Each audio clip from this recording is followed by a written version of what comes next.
How's it going, everybody? Welcome back to the stream. Hope you boys are all having a wonderful, beautiful day. Today is the day for them 5v5 1v1 duels, boys. I am excited. Yo, 10:07 coming out in less than 2 weeks. Are you guys ready? I got my paladin all ready to go, man. I need just a little bit more gear on that thing, but I'm excited. Besides palette changes, we also got actually kind of sizable buffs for warlocks. I think these guys are going to be extra dangerous. Frost Deathnet is another spec that's seeing huge improvements. Hunters are getting a couple of adjustments, but nothing crazy. I mean, BM is probably going to take off. Marksman is actually also getting just a little bit stronger because of that bow nerf.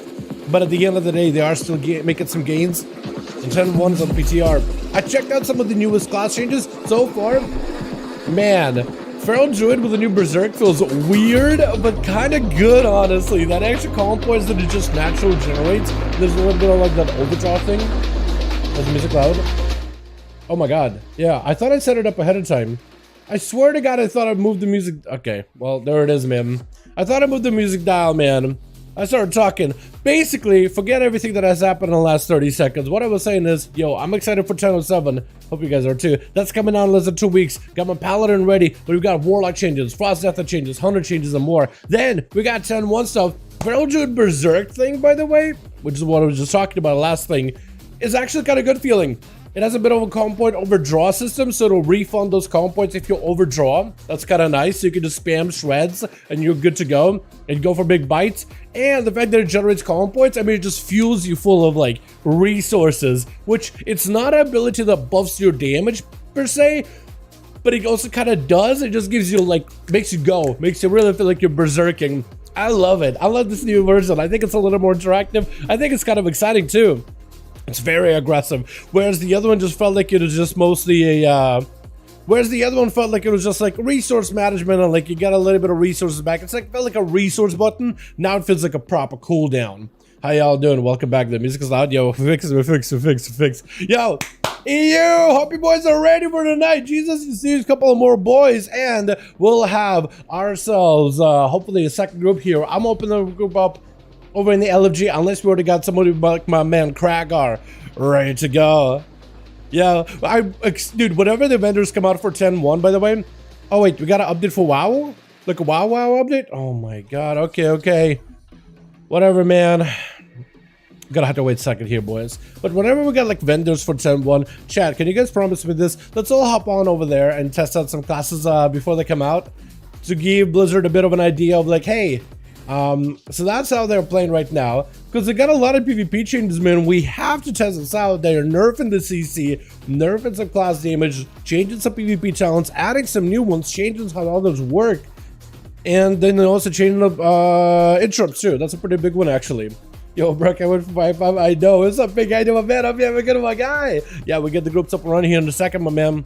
We just gotta make sure we get a second group. I know Jesus got a couple of more boys in East Custom PvP Dalaran Alliance. Jesus, if you were to put the group in, can you name the groups whenever you list them in LFG, like Raids Legacy? Because what we usually do is there's a tab for like PvE, it's not a PvP tab. Then you go to Raids Legacy, like older raids tab. You have new current raid, old raid. You usually put in an old raid, set it to whatever raid you want to. I usually just do Molten Core, but it doesn't make a difference, like the very first raid WoW. And then type 5v5 1v1 duels. That's all I do. I don't know if they'll let you do that on your end, but if they don't let you, I can always help you out. So we can get more boys in your group here in a bit, once the game is actually done updating for me. But yo, I'm excited, man. Any team to you to join, I'll get one up and running, Chris. Don't you worry. I'll definitely get one if maybe Jesus or already full. I'll make sure to make a second one going here. Hi, bro. What's up, Backy? Hope you're having a good one, fam. How you doing, my guy? P-Face, thank you. How's that two handles being slept on? It's actually pretty strong in general, and it's actually got a lot more popularity in Mythic Pluses. It's just Death Knight Frost DK itself hasn't really picked up that much popularity in Mythic Plus in general. I'm sure there's like Frost Death Knight mains that have gotten a really good score. Like, we could take, because normally I look at like sub creation, but like I honestly think Raid IO might be the better choice. What do I find it, right? Mythic, spec leaderboards, Frost Death Knight, Frosty, here we go, beautiful. So there are Frost Death Knights that are doing stuff. Frostlight went onto my team F tier spec, and this guy got 3100 score, and he does keys at a 24 level. So like not the highest level, but like they're decent.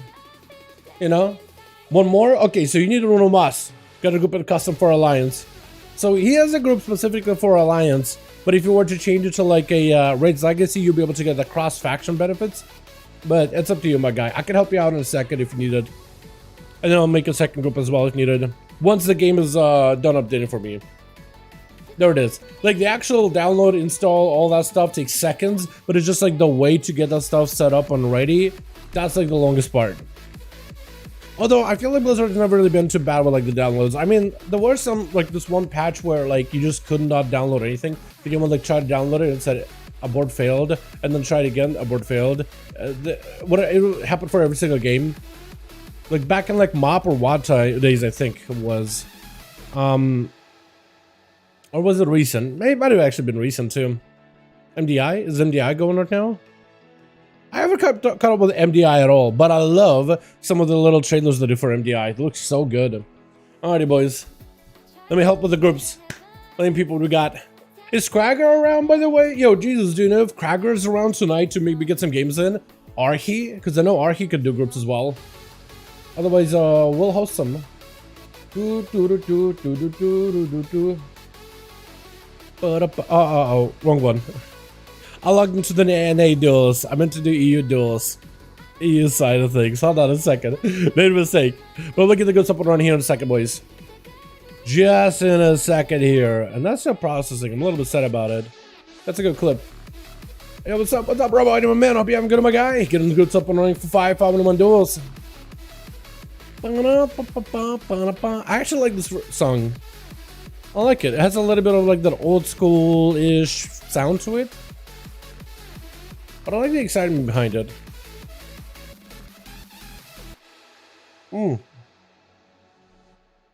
Speaking about music, 10:07 apparently got some slapper tracks. Like, I know not a lot of people play WoW with like music on, but I love it.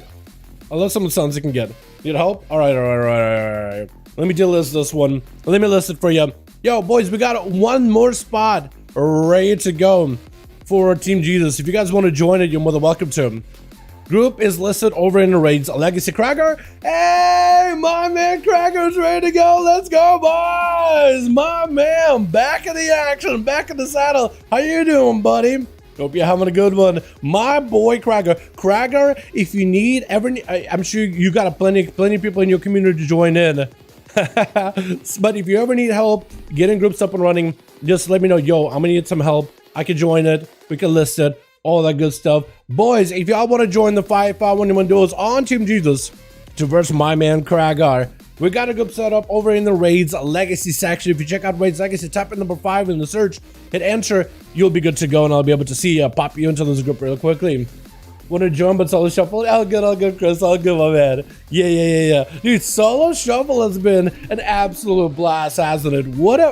I know solo shuffle in some way kind of killed off the popularity of 2v2s and 3v3s, which seems like a bad thing, but I feel like more people are playing arena than ever before at all skill levels.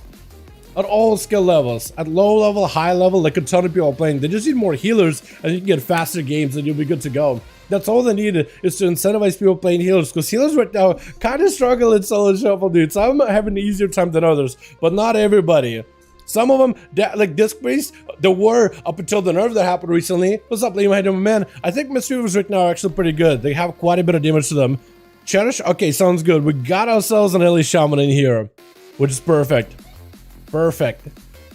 D-list. Jesus' lead. Raid lead. Good to go. Let me get you guys in here.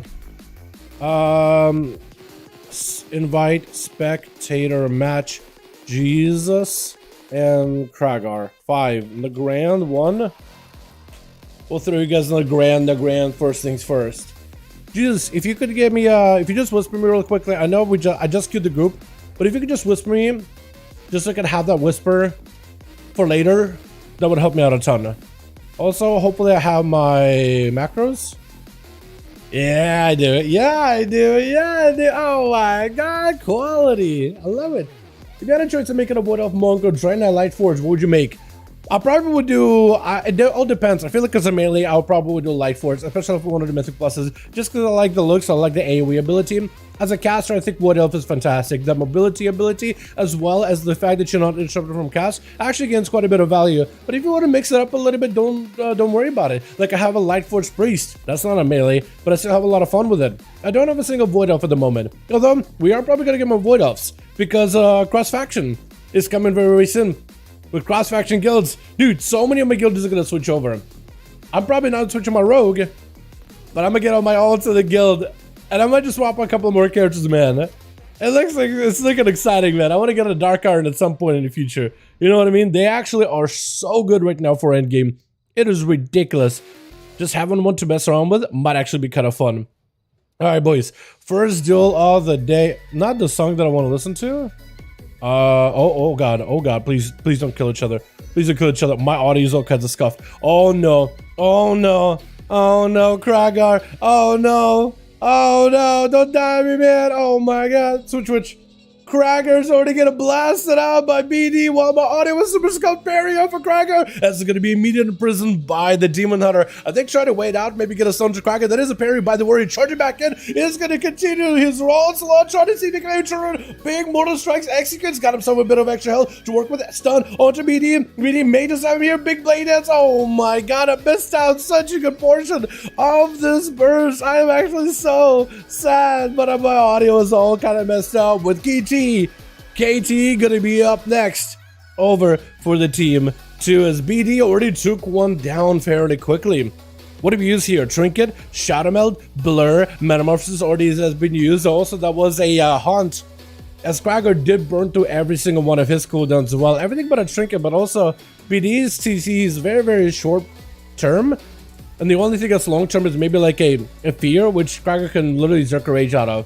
So I guess it makes sense. BD is trying to be a little bit extra comfortable with the priest. He doesn't want to get locked down by those dots. Gonna be a stun right after as KT got himself a bit of damage. Big Dark Ascendance with Mind Games gonna have a lot of extra damage. All the citizens counts. Oh my god, absolutely. Trucking KT feared him, and the fear wouldn't break to damage whatsoever. That is actually super nutty. It's gonna be up next, the Paladin Yasha. Yasha Chaltruba is more or less the name. I love that Nazati, it said stun onto KT, does go for Trinket, Siphon onto Yasha. He's going to turn around and slay it very, very quickly with a Shield of Vengeance to cover him for a little bit as KT taking a lot of damage. Mages burst actually doesn't even get a chance. Just absolutely blasted out of the park by the Paladin. With Shen gonna be up next. Fashion as an Assassination Rogue. Recently, Assassination just got nerfed. Deathmark ability, not quite as effective. The Garou damage, also not as effective at all. Big damage on Yasha is gonna go for Land Hands, will not have a bubble for this one. Might have actually created a situation where he cannot win this duel whatsoever, as the Rogue is just gonna keep plunging back to back the spikes into the Paladin. Paladin looking for a bit of recovery, but he's just bleeding out profusely, maybe in a lot of trouble. Garou to follow him, and it's gonna be amplified. Does he have a bubble here? Needs himself for barrels to fall off immediately, but the Rogue just gives up the pressure, and the offensive is still holding on to his cooldowns for a little bit here. With Cherish gonna be up next as an enhanced Shamanson. I like seeing it. I like the whole setup, no mod, but also the appearances too. Counter-Strike Totem for the Rogue, as the Rogue is gonna go for the big Deathmark. Is the Deathmark? No. I was about to say, is the Deathmark damage gonna go with a Counter-Strike Totem? Is that gonna keep reflecting back towards the Rogue? But he kills it fairly quickly, just letting those dots do work, but the dots are not as effective compared to yesterday, or even last week. These dots are definitely not as effective. Pre-wall as the Rogue goes in for a Garou. Getting shot right after, and the Shaman hoping to maybe survive the shiv onto the Shaman for just a second. Disarm, but he got himself the light and lasso to wrangle off the Rogue. No weapons needed. Big elements to follow, and does end up slamming the Rogue into the ground. Taking him out fairly quickly with Trial, the Elemental Shaman, the Fiery Elemental, gonna be up next. Dropping down the Sky Fury, trying to go for big damage. Root onto him. Cherish for just a moment. He's gonna activate his sentence as a random proc with a light lasso right after. Cannot be knocked back whatsoever. Got himself a good setup. Gonna be a Frost Shock to root down Cherish. Cherish got himself a sentence, but he can't ascend past Straw's Fiery Molten Elements. With Sham gonna be up next, charging out as another handsome Shaman. Quick interrupt with a wind shear onto Trial, who's gonna go for a knockback. Trial's gonna have to play very, very carefully here. Sham Chart is walking into this one fully rejuvenated, fully ready to go for battle. Thrall's gonna have to try to give himself a little bit of a breather anytime he gets a chance to knock back, freeze, root down Sham in place. He's gonna try to see if he can maybe take him down. Maybe Frost Shock to slow him for a moment. It's going to be a trick out of Troll. Looks like maybe trying to get aggressive here. That's a very, very aggressive use of a trinket. It's going to have an Earth Elemental chasing after him. Catching up a heal for just a second. Sham closing the gap very, very quickly. Kind of blinking all over the place, honestly, with a quick freeze out of Troll just to put him in place. It's going to be Lava Burst back to back. Trying to see if he can continue getting the damage built out at him. Trying to set up a bit of an Ice Fury. Would have been fantastic damage. Got interrupted. That means Troll actually has access to all of his nature as well as lava damage. Big Lava Burst to Sham. Earth Shock to follow. Does he have a Frost Shock to maybe root him in place? No, he doesn't. Troll at least does get to separate from Sham for just a second. Trying to go for a bit of damage. It's going to be Lava Burst out of the hands of Shaman, but an Earth Shock as well as maybe a Frost Shock. No, Lava Burst instead out of Troll, just trying to stay super aggressive. I'm surprised he's not going for Frost Shocks at all. It's going to go for yet another Earth Shock, Frost Shock combo. Shamtar break it out of that one. Sham is going to get a root on a Troll though, so you can't really reconnect. Does have a big Lava Burst ready. Lava Burst through the wall. Gonna get 2 for it, but doesn't get the lucky proxy one though. Does not get mastered procs whatsoever. Sham looking for some cooldown reduction. Is gonna go for a lasso onto Troll while separating away from the guy. Needs some healing. Sham is in dire need of Maelstrom. Has plenty of mana, but definitely needs Maelstrom. Got himself some Ghost Puppies on the way. With a lasso for Troll. Trinket out of Shamtar. Got himself a bit damage. Hoping to maybe get himself a sentence proc potentially. Troll knocking it back for just a moment. Is gonna go for knockback with the root. Sham with the Ghost will try to see if he closes that gap, but again, Frost Shock is gonna root him in place. As Troll back it up out of the entirely. Frost Shock, maybe another, Earth Shock, Frost Shock combo. Ice Fury to follow. Lots of freebie damage for Troll. Lots of instant damage. Lava Burst don't get the procs it needs. But it's still undeterred. Back-to-back Earth Shocks, Frost Shocks combo. If you can synergize the shocks back-to-back together like that, then he could always have proper, almost infinite control of Shamtard. Light Lasso, Shamtard looking for a final breather as we hit in that 6-minute mark, 29% dampener. Sham just going for self-healing as best he can, even using the Primordial Bolt just to give himself a bit of a healing. Knocked back by Troll. As Shamtard ramping back up, Ghosties are back in. He's going to get himself a root on Troll to a Sunder, but it's going to be a lasso. Troll trying to make some distance between the two. That root is going to stay on it for quite a bit. Got himself quite a bit of healing while moving. It's going to be prevented from any kind of interrupts. And Shamtard slowly having to crawl back over to Troll. Back-to-back Earth Shocks, Frost Shocks are going to be very deadly. Putting him out in the open, not letting him close the gap. Again, just doesn't get lucky with those Lava Burst procs whatsoever so far. The Primordial Bolt hasn't been really all that favorable to you, but the Ascendance Mages do the trick though. Mad Ascendance right now does not get the easy proc though. It's gonna knock him out in the open, hopefully give him a little bit of line of sight. Lassa preventing a lot of the damage, forcing out a trick out of Trial. As the Elemental Shaman is fighting to defeat the enhancement as best he can. Leave him back in. Earth Shocks are going to be doing quite a bit of damage to follow. Wall for Troll, the Elemental Shaman. Trying to see if he can maybe survive the Sunder as he's trying to leap away, but the Light Lasso will let him walk away from the enhancement for just a moment. Again, Lava Burst flying in. Earth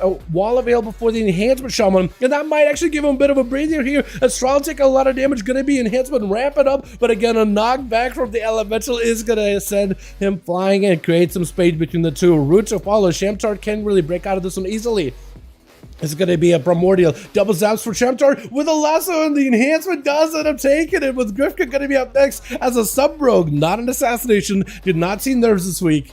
But Shamtar, I don't know how he's going to be able to fight Grifka here. As Grifka just going in for the secret technique, not giving him a chance, just assassinated the boy, leaving him bleeding on the arena floor. With Jesus up next, charging in. Big A-bomb off the bat. But the pets are not fighting the rogue. They didn't even attempt to even go next to the rogue. The A-bomb was next to the rogue, looked at him, was just interested, and decided to walk back to Jesus to hang out with a homie.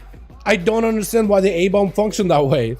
Is it because you didn't have your pet like on aggro? I think it's because you didn't have your main goal like aggro to the rogue. Because I think the A-bomb will try to mimic your goal. Well, maybe not.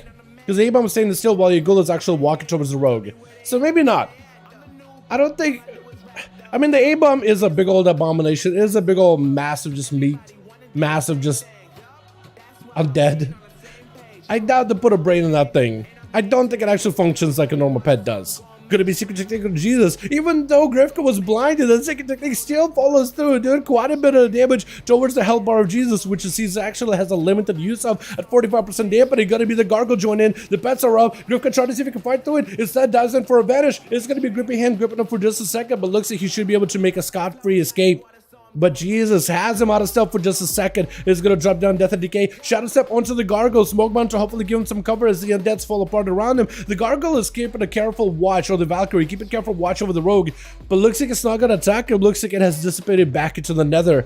as Jesus just tried to see if he could wait it out until maybe Crack controls back up for him. Griff can catch a quick gouge with a stun. Gonna be IBF for Jesus. Just trying to see if he can survive this. IBF helping him reduce the damage of the secret technique as the rogue is just relentlessly striking past his defenses. A-bomb joining back in, and if he can just keep the A-bomb and the ghoul next to Grifka, just gonna stun him from a distance. Try to see if he can summon up more ghouls. Gonna be Grifka with a trick advantage right after. Do they have any dots? Looks like they have a bit of a disease. If he can get the pets back over to Grifka, the may just be able to take him down right then and there. Blind, he will allow Grifka to be surrounded by the undeads while blinded, while slowed. Jesus can just control the rogue's movement. He'll be okay. Started to Grifka. Let's see, he's just gonna be going down, but Jesus catches a quick cheeky death call from around the corner, letting those pets do majority of that work.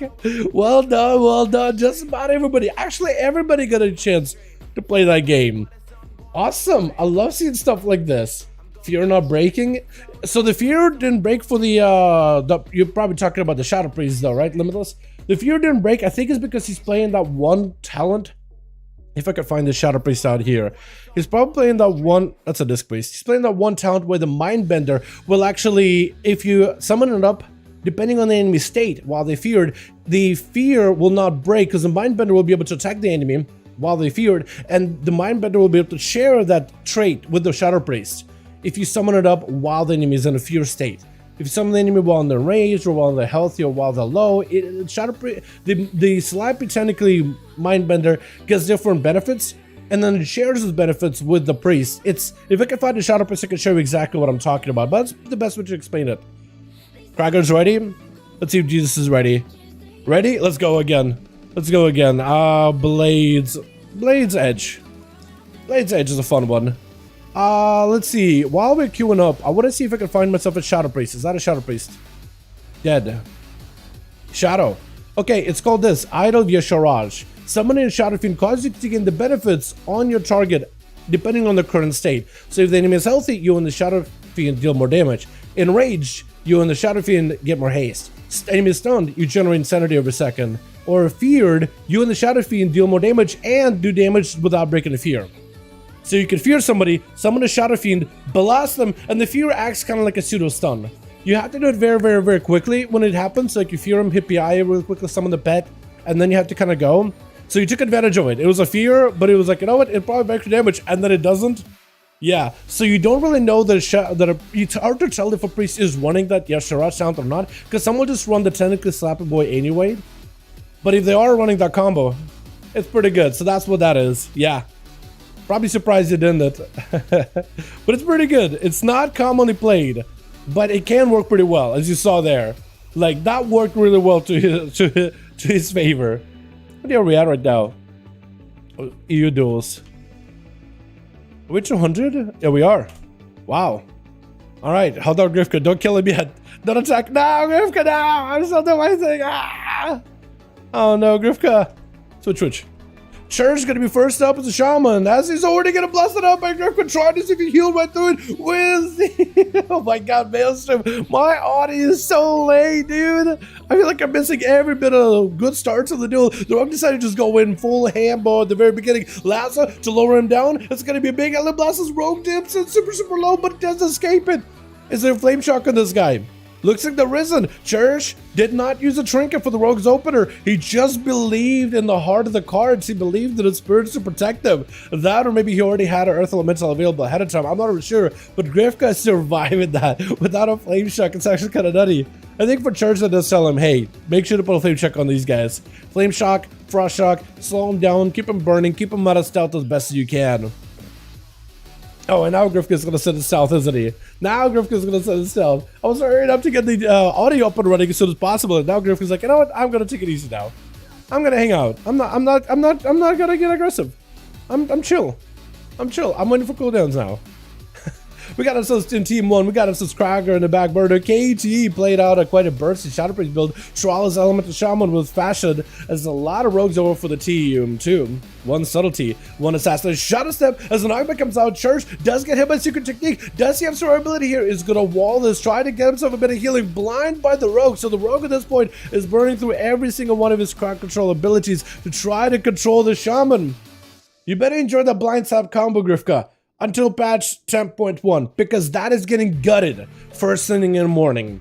Church is gonna get hit with a sap back to back. At this point, might just want to trick it. It's going to be a stun by the rogue. Grifka walking into this one with every defensive, trying to go for a bit of setup versus Church, but Church looking for a bit of healing. Light allows to trick it out of the rogue. Does get himself a little bit of healing as the Maelstrom is going back in. Battle must trick it to give himself a little bit more health. Disarm right after. Does get her ability. Try to go for a stun tournament to Grifka. Is it going to be enough though? Ghost will join in. That's going to fuel you full of Maelstrom. Do you use it offensively, defensively? Big Alabasta starts to follow. Do you get to take down Grifka right now? Needs to get him out, but the arrow cloak of shadows is keeping him healthy. Church starts to even back up out of the kid shot to follow. Does he survive it? Or does Grifka go down here? Does the rogue even have the damage? Maybe he just leaves it. Oh my god, that could have been anyone's game. I feel like maybe the Shaman Shooter just went for Elite Blast at the end. BD trying to see if he can slay down the rogue before he gets to escape it. Wait a second. Double glaive. There's no way you survive this. Yeah, not enough blade dance. Even if you gouge a blade dance after that thing started going, it's over. Troll gonna be up next as an Elemental Shaman versus a Demon Hunter. Normally, Demon Hunters are pretty good at bypassing magic damage. So for Troll, that's going to be quite a competitor, especially someone who can't really be knocked around as easily. With BD having incredibly good mobility, hunt down onto the Troll is going to have a pre-wall for this one. Got himself a light Lasso, tried to see if he can run BD, forced him to trick it out of him, but Troll found himself with like no health whatsoever. Fierce Sigil, walking away out of it, big Earth Shocks to follow, leap it away for BD, try to see if he can keep him in place, but again, it's a Demon Hunter, you can't really keep him away from him for too long. It's going to be a Hex to follow, and BD does not have a trick and try to go for intro, but did end up getting juked out on it, with Troll setting up an Ice Fury versus the Demon Hunter. Is he going to be able to control him some more? Got himself a big Primordial with a Sky Fury. Could be a lot of damage if he gets lucky with those Lava Bursts, as BD trying to see if he can find a better angle. Lava Burst flying in, doing quite a bit of damage, but not giving him the luck of the draw. BD still super low in health. Frost Shock with an Earth Shock, got himself the immunity, but Tron may just be able to capitalize here. Maybe able to get him right now with a Lava Burst. Oh, big Earth Shock as soon as the immunity breaks. Does end up taking him out. Is it Cracker next? I think Cracker's just on standby. This is going to be Yasha up next as the Paladin charging out versus Troll. Trying to see if he can play against him. Gonna get knocked around with the runes to follow. Does have End of Freedom, but it's all about when do you use it. Big as it's coming down for Troll. This is what Yasha, I think, is trying to see if he can find himself some cover behind the light side. Main needed. Massive Sky Fury. Lava Burst to follow. Big damage right after him. Troll trying to see if he can blast him out. Layer in the hands getting used, so Yasha will not have access to a bubble whatsoever. Light the Lasso has a trick for this one, though. And Troll just trying to see if he can get away from Yasha one way or another, away from that stun. Does he have a knockback? If he got himself an angle, but Yasha got a lot of damage from Troll, needs to escape the Paladin and maybe get himself a heal or two. Does go down. Oh my god, the Paladin just got quite a bit of damage to him though. My goodness. Dropping down the Consecration as Fashion walking right over it. Getting shot to follow on to Yasha as the Poison Bomb does come down. I think Fashion just tried to see if he could go for a little bit more sustained damage. Blind out of Yasha, but it was a pre-cloak by the Rogue. Spikes to follow, but it's just able, oh, can't quite puncture past the bubble. But God, the Paladin pretty low. Stun to follow. Does Yasha turn around here? There's no way. Fashion with a trinket. I don't know if you necessarily needed to, but he's gonna end up burning one. Yasha's getting quite a bit of damage though. Hold on, the Paladin could maybe turn around onto the Rogue Scoundrel. Shield Defenders, he's where Fashion wants to go for damage, but doesn't want to maximize. Oh my god, he just had to go for it. He just had to go for it, even through Shield Defenders, even through a little bit of that holy damage burning him. He had to go for it, see what happens. And Jesus is going to be up next to the Holy Death Knight. Seeing Fashion around the corner, picking up the eyes very, very early. Summon up an A-bomb that's definitely going to get the Rogue infected with a disease. Frosty Mage is going to slow the Rogue down. The Ghoul is upon him. And Fashion's kind of limited on what he could really do. Love that Harlequin attire, by the way. Looks so, so good. I love the looks of that thing. Jesus trying to see if he can find a better angle. Garrod out of the Rogue, trying to build up a couple of count points. Separating the Death Knight away from his pets for the most part. Army that Ed joins in. Stun onto the Rogue. Nothing he can really do as a full army of the Undead descends upon him. With KT, I think it's going to be up next. If not, Kragar? It looks like it is KT up next. Will he have himself a proper go versus Jesus though? Does send him with a fear. Is going to be able to Ligiborn himself out of it. Going in for death calls immediately. KT is going to go for that stun, but doesn't really have a way to close the gap with Jesus right now. That Chain of Ice is going to be quite deadly, quite brutal. And that's going to be the Valkyrie just going to freebie damage onto KT while trying to reconnect over next to Jesus. Siphon on one side, Shadowfiend on another, together with the Priest. Jesus is going to walk over by Siphon, try to see if he can eliminate it, but mostly try to see if he can avoid KT as best as possible. As KT is going to be able to get the dots on the pets as well as the Death Knight. And we'll see how well this all works out for him. because Jesus looking for a bit of the recovery with a bit of that death pack, trying to go for a grip, avoiding the shadow crash. It's going to get the army up and running. I think maybe he will just want to get the army onto KT, put some pressure on him while AMS is up, and then peel away while the pets are away. Just let the pets do a lot of that work. KT's defensives are getting burned as the Aegis is proccing just from the pets alone. The ghouls charging in, they're doing quite a bit of damage, trying to see if he can flash a heal right through it. It looks like he should be able to make a bit of recovery while the dampening isn't super high. But that extra damage is going to start putting stress on his mana and make it a little bit harder for him to come back at the very end of the day. Jesus might just have to sacrifice his main pet and summon a new one, honestly. It looks like KT is just going to focus the thing down as best as he can. Maybe generate a bunch of resources from it. Maybe take it out. Is exactly what's going to happen. As you just give himself a little bit more healing. Got himself the AMS, so should be able to walk towards KT unabated, immune to any magic damage. It's going to summon up the army as well. A-bomb and everything. KT might just have to pop big defenses. KT needs to make a play. Jesus has him on the ropes, but KT definitely needs to make a play as soon as possible. The man just is gonna go down to the army of the undeads. Not much you can really do about it. With Krager charging out next as an arms warrior, he has quite a two people to get through it. I thought it was 3 for a second. Stun on Jesus does himself the IBF to break out of that stun. Reflect up for Krager a little bit early in case he gets hit by maybe a stun from Jesus. So it looks like he will be able to avoid it for the most part, as Jesus back it up out of there for a minute. Chain of Ice under Krager, Blaze Storm to catch up. Jesus looking for a little bit of that death strikes in order to get himself a little bit more health recovery. With a grippy hand, maybe trying to go for a big Hail Mary parry up for Krager. Does go for the trinket. Just trying to see if he can end the duel here, as Jesus trying to see if he can do some damage, but also played safer on Krager. Hit him with a Chain of Ice and just walk away. Yet another Blaze Storm. Maybe lets him catch up. Jesus has no help whatsoever. Yet another death bag, but looks like he is just the death throes of a Death Knight. Trying to see if he can play it out. Trying to see if he can give him some more survivability. But at this point, Krager just needs to get himself just a couple more globals. Maybe we'll have him. Jesus does have Krager in a situation where he can't shrink it, so maybe you wait out to summon up the entire army, let the pets do all the work, trying to build up the diseases off of the warrior. Maybe this could be an opportunity for Jesus to come back here, blind to Krager, summon up an army maybe.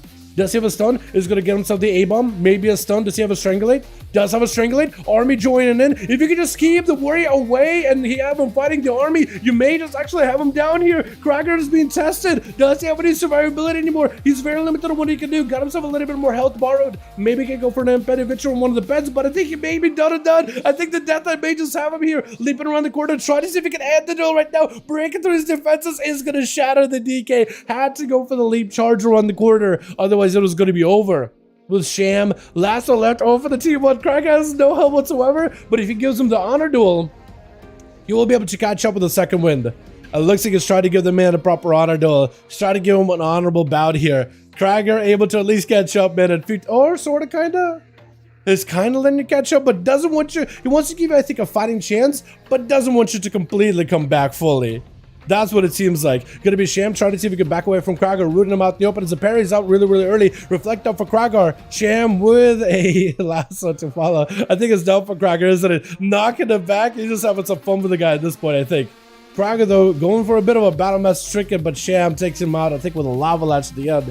That or a fatty storm strike.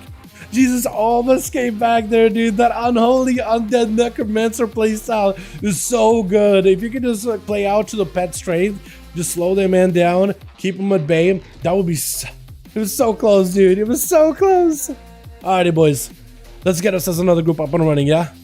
Let me know if you boys are ready, or if you're opening the groups up for more people. Jesus is already ready. Krager and Jesus, if you guys wanna, if you wanted to. More RP events. Well, hey, chat. Look at this RP event. Where do you think they're going? Nobody knows. Nobody knows. He says no. Even he doesn't know. Even he has no idea. Hey, what's up, Alex? Hey, my man. Hope you're having a good time. What's up, Jake? How you doing, my guy? Oh, by the way, the it's an idea at least. It looks like they're discussing maybe where they're going. This guy has no idea what's happening either. RP servers, man. They're fun. Sorta. Sometimes, maybe. I don't know. I don't actually hang out here. I'm only here for the duels. We're here in our commentator set. You know what I mean? Hanging out by the fire. That's like bonfire place that I've been chilling with. Max third group? Jay, did you really? Hold on a second. If you got a third group, yo, now we got a third group? Oh, Pav. Yo, let me get you in. How do I have any of you added on Real ID? Because I'll get you guys versus Cracker and Jesus and start rotating your boys in. If we got a third group, let's get you guys in here. Hell yeah. For sure. Oh, that's finished, by the way. What time is it?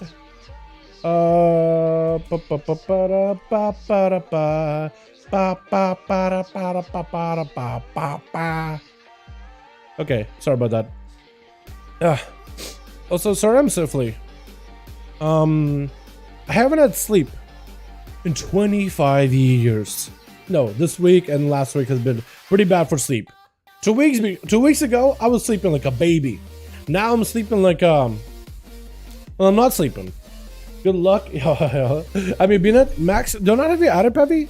Pav, Dalaran #1340. I'll try to get you added, unless you already tried to add me. What's your real ID? Are you Kira? Are you Lumea? Are you Dusty? Are you Faxax? Holy Crusade? Ralpro? Owl? Dark? Bad Myth? Are you Echo? Cyboy? Shodom? Turi? I probably butchered that pretty bad. Notre Dame? Victor? I like Notre Dame. That's pretty cool. It's like Notre Dame, but not exactly. Graph Gay? Oh, Graph Gals? I probably messed that up as well. Pavsik? Have you added me, Pavsik? Is that it? Pavsik? Wait, I had you right there. Did I get you? I think I got you. Yo, my man Pav, I'm not going to be able to use your BNet name at all. However, if you're a leader of the group, I will be able to use Pav. Hold on, let me look up your name actually. You are Pavzar. I can do that. I can do that. If you're a leader of the group, my man, we can get you up and running. You're on Dalaran? EU Dalaran? Oh. Ellen would be laughing at you, my guess, up for 10,000 years, kick W. Yeah, that man is sleeping. Dude, I would love to get a 10,000 years sleep like Illidank. Yo, whisper me real quick, Pav, in game if you're the lead and if you guys are ready and all that. Yeah. Ready? Okay, I'm gonna throw you guys versus Kragar, Jesus, and your team. I'll get you guys playing in just a second, but I'll get my man Kragar in here in just for one game, and I'll get Jesus. How does that sound? Okay, we got Pavzar and Kragar. 5. Not the Grand. Rook. Get you into Rook. Need to target something. Messed up Pavzar. It's not Ravzar, it's Pavzar. What am I doing? Okay, now we're good. Now we're good. I'll get my man Kragar, my man Jesus. I'll be trying to get through these games as soon as I can, chat. How does that sound? Jesus. I'm gonna ask your team to wait like about 5 minutes, and then we'll get you guys back in here as soon as possible. Is that my man Carrie? Is that my man Carrie, the warrior? Hold on a second. I need to know. Is that really Carrie? I think that's Carrie. I think that's Carrie. I think that's my man Carrie. Oh my god. Let's go, boys. I'm really treading regearing now. Quitting Rogue Hunter hitting me in waves. Yo, ASUS, dude, they're hitting rogues and hunters pretty hard. Let's be honest here, man. I mean, the CC that they're going from, we're going from like a kind of close to a 6-second kidney shot to like a 5-second. So it is like a small loss, but it's big enough where we won't be able to get those saps and all that. It's gonna be wild, dude. It's gonna be really wild. I don't know how this is gonna go, but we'll see, yeah? We'll just have to wait and see. Alrighty, boys. Switch. We got us a team one together with Carrie gonna be first up as the Arms Warrior charging out versus Fashion the Rogue. Looking fashionable. That or fashionably late. Get a shot onto Carrie. Try to see if we can lock him down with a bunch of Bleeds Assassin. Not go for the death mark just yet. Just gotta let it dodge work. And it's trying to go for Salmon. It's so cheesy, but rogues have a talent right now called Acrobatic Strikes. It's an old Outlaw rogue talent where you have a little bit extra auto attack range. Or ability range in general. You can't attack him through a wall, but you can auto attack him through a wall. And most pillars are long enough where a rogue can still keep hitting you and keep putting poisons into you, so it can be definitely frustrating for anyone else to play against the rogue. Try to go for the spear. Carrie doesn't quite catch the rogue. Having to go for a parry. Playing it very defensive, going to be disarmed onto Carrie right afterwards. As Fashion trying to reduce Carrie's opportunity to do damage. Man is finally getting his weapon back. He's going to go for disarm versus rogue with a blind. Does go for a trinket. Try to see if he can catch back up with a war breaker intro. Bladestorm. Does Fashion go for an image? He doesn't have one. Another Bladestorm right after. May just have him. Managed to follow. Try to see if he can escape and shoot death right after. But does he go down? He might just. Oh! It does get whirlwinded down. That man got winded with decadence. I know it's decadence, but I'll call it decadence because it feels a little better to say. Decadence is going to be up next. Trying to see if he can load up carry, full it out, send him with a bit of a mortal fear right after. He's going to send out a couple of UAs, trying to build up the deadly diseases, deadly agonies upon my boy carry, my boy. I haven't seen carry in these deals in a while, by the way. As he tried to see if he can maybe get himself an interrupt onto the Warlock. Doesn't quite go for it just yet. Has himself Zerker Rage, I believe, to break out of fear. Is going to get hit with a fear. Zerker Rage to break out of it. Does to reflect for Decadence. Is going to be able to reflect and take corruption back at himself. Darkglare does join him. That could be pretty bad for him. Decadence adding himself a little bit extra damage versus carry, trying to go for a bit of a drain while wall is up. It's going to be a Stormbolt to prevent some of the damage. Finally get himself a proper UA onto carry with a Soul Rod to follow. Carry backing up out of there. It's going to be a drain for Decadence. And Carry just, I think, is looking to bank away, maybe wait out for those dots and shed them after a bit of time. He's going to have to play the long-term game here. Decadence just all he needs to do is get a glimpse of him, catch a corruption or agony around the corner and refresh those dots, and it will be good to go. And I think that's exactly what he's trying to go for. Is Carry looking to back up out of there. Cannot shed these dots whatsoever. Just has to maybe wait out, use mobility and crowd control to prevent Decadence from attacking him. And just kind of limit his movement. Still taking a bit of damage. Reflect up. Stormbolt to follow. Does he no longer have dots? Spear. Trying to go for big damage with the parry. After going to be a 4 for Decadence. But he didn't go super far. Does get cleaved down though with the Bladestorm. Didn't even matter. The man just went super unhinged on the boy. Just Bladestorming him down. With Arhi joining back in. My boy. I didn't realize Arhi was joining these. Let's go. Got himself a big wall. As Carry load himself up versus the Shaman. Shaman trapping him in the static. Totem reflect up for Carry, but it's going to be a stun with Capacitor Totem. Carry break it out of that one fairly quickly. Another LA Blast to hit him right after. Arhi does summon up the Guardian Spirits to help him protect him. As it's going to be going from one warrior to the next. As Nox, it's going to be up next. Spear, Warbreaker, Worstum. Does he go for the Bladestorm one-hitch combo? Looks like he doesn't wall up for Arhi. Just try to see if he can waddle out of this. The warrior just absolutely rampaging on him, charging past a Bladestorm right after. Unstoppable, unabated, blasted out at Arhi, who's just trying to see if he can fight through the damage with the self-healing. Burn through every defensive, and all he can really do is use Maelstrom and careful Maelstrom generation and spending to keep himself alive. Nax going to be locking him down in a quick Stormbolt. I like your Mog, by the way. It's very like an executioner look. I think that's maybe what you're trying to go for. Is that it? Big hoodie. You got himself plain tabard, a big old axe to chop them heads. Gotta be Arhi to storm for the second, but doesn't necessarily need his weapons in order to deal damage to Nalix. Locking him down in a Stormbolt or Stormkeeper for a sec.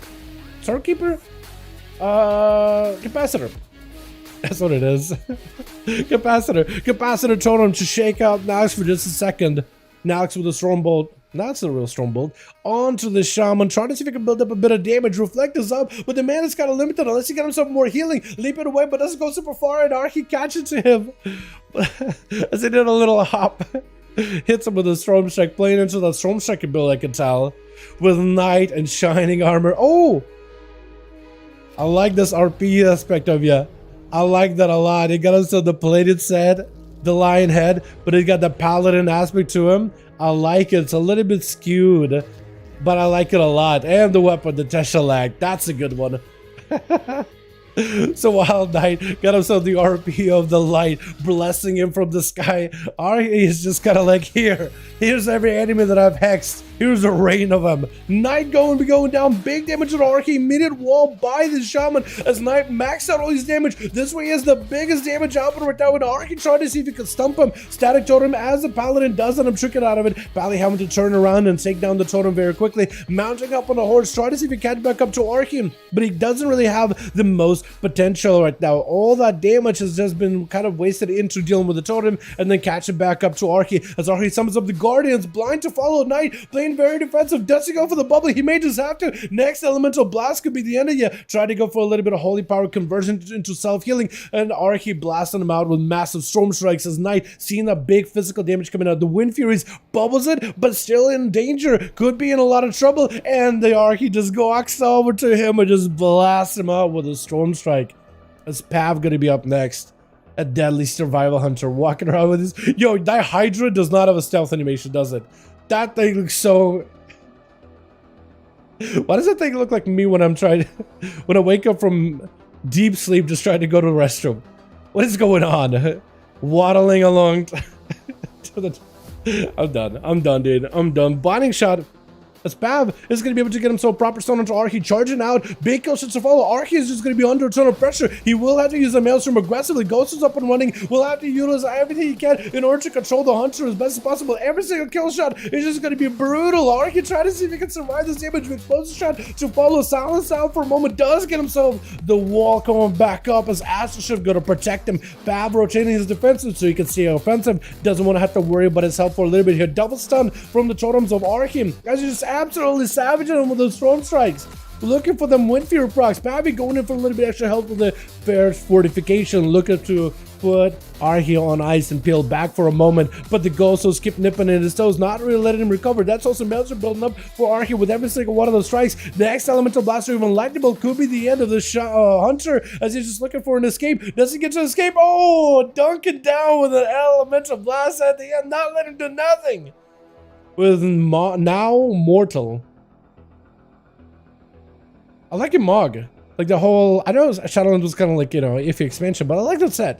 But now Mortal is a name, but you're not mortal. Huh. Is he DC'd? I hope not. Can somebody tell now Mortal that he's up next? Because Archie's ready to go for Moss Man. Archie wants to go for a proper 1v5. Is it 1v5? Might actually be. Now Mortal is back. Got himself that adaptation trinket. That actually, I don't know if that helps you much against the Shaman.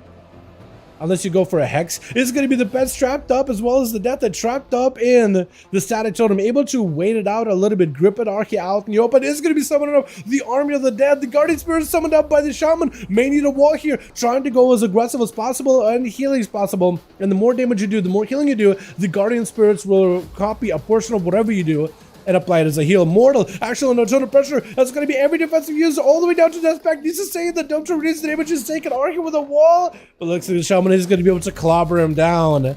Well done by the enhancer. Going from one warrior into the next, into the Pala, into the Hunter, finishing up with a Death Knight. That's my boy Archie right there. Let's get us another one going, yeah? Gotta see if we can get Jesus in here versus the new team with Pavi. See how well they do. What's up, Joe? How you doing, my guy? Hope you're having a good one. Have you considered doing shuffle games as well? I would love to. I think that would be very fun at some point.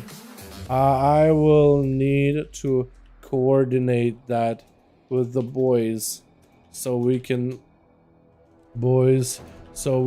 get a group up and running. Can you even spectate match shuffle games? Like, do you need to, like a team of 3 and a team of 3 and you throw them in a shuffle match? Oh, how does that work even? Because I would love to do a shuffle match. I just don't know how you can spectate it, you know? Only you have maybe like a 6-man team and you queue that team as a shuffle and they'll just like shuffle them up. I will need to look. I will need to research, see if that's a thing. Yo, Pat, let me know if you're ready. Kragar, we got to get you up and running. Also, Jesus as well. We got to get both of you in here. Kragar's team just got to play, sorta, but they really just had, I think, mostly they had the Archie play, didn't they? It'd be awesome to see it. Keep up the good work. Appreciate you, my guy. Pav needs one of us. If you guys want to join my man Pav, looking for one more. Groups are in Raids Legacy. If you type in number 5 in the search, you'll be able to find them pretty easily. If you're EU and you want to participate in these groups, I'm going to join the 5v5 groups with my boy Pav. Go to Raids Legacy.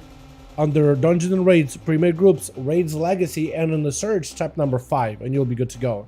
And you'll find the groups. Make sure all your filters on EU are on, just because we got a bunch of boys from just about everywhere on EU. Just to make sure you got yourself a pretty broad smattering of players that you can maybe join in. Make sure to have those enabled, at least for the time being. I don't know if, do you guys actually use the filters? Does anybody actually remove them? I mean, I guess it will make sense to some degree, right? Like, let's say you just want to play with a bunch of Germans speaking in German or whatever, like it makes more sense. You don't really know English. I guess maybe that could be kind of useful, for example, right? But doesn't like most of the world speak English as is anyway? Like just naturally everybody ends up learning it or they teach in schools? Or am I wrong on that?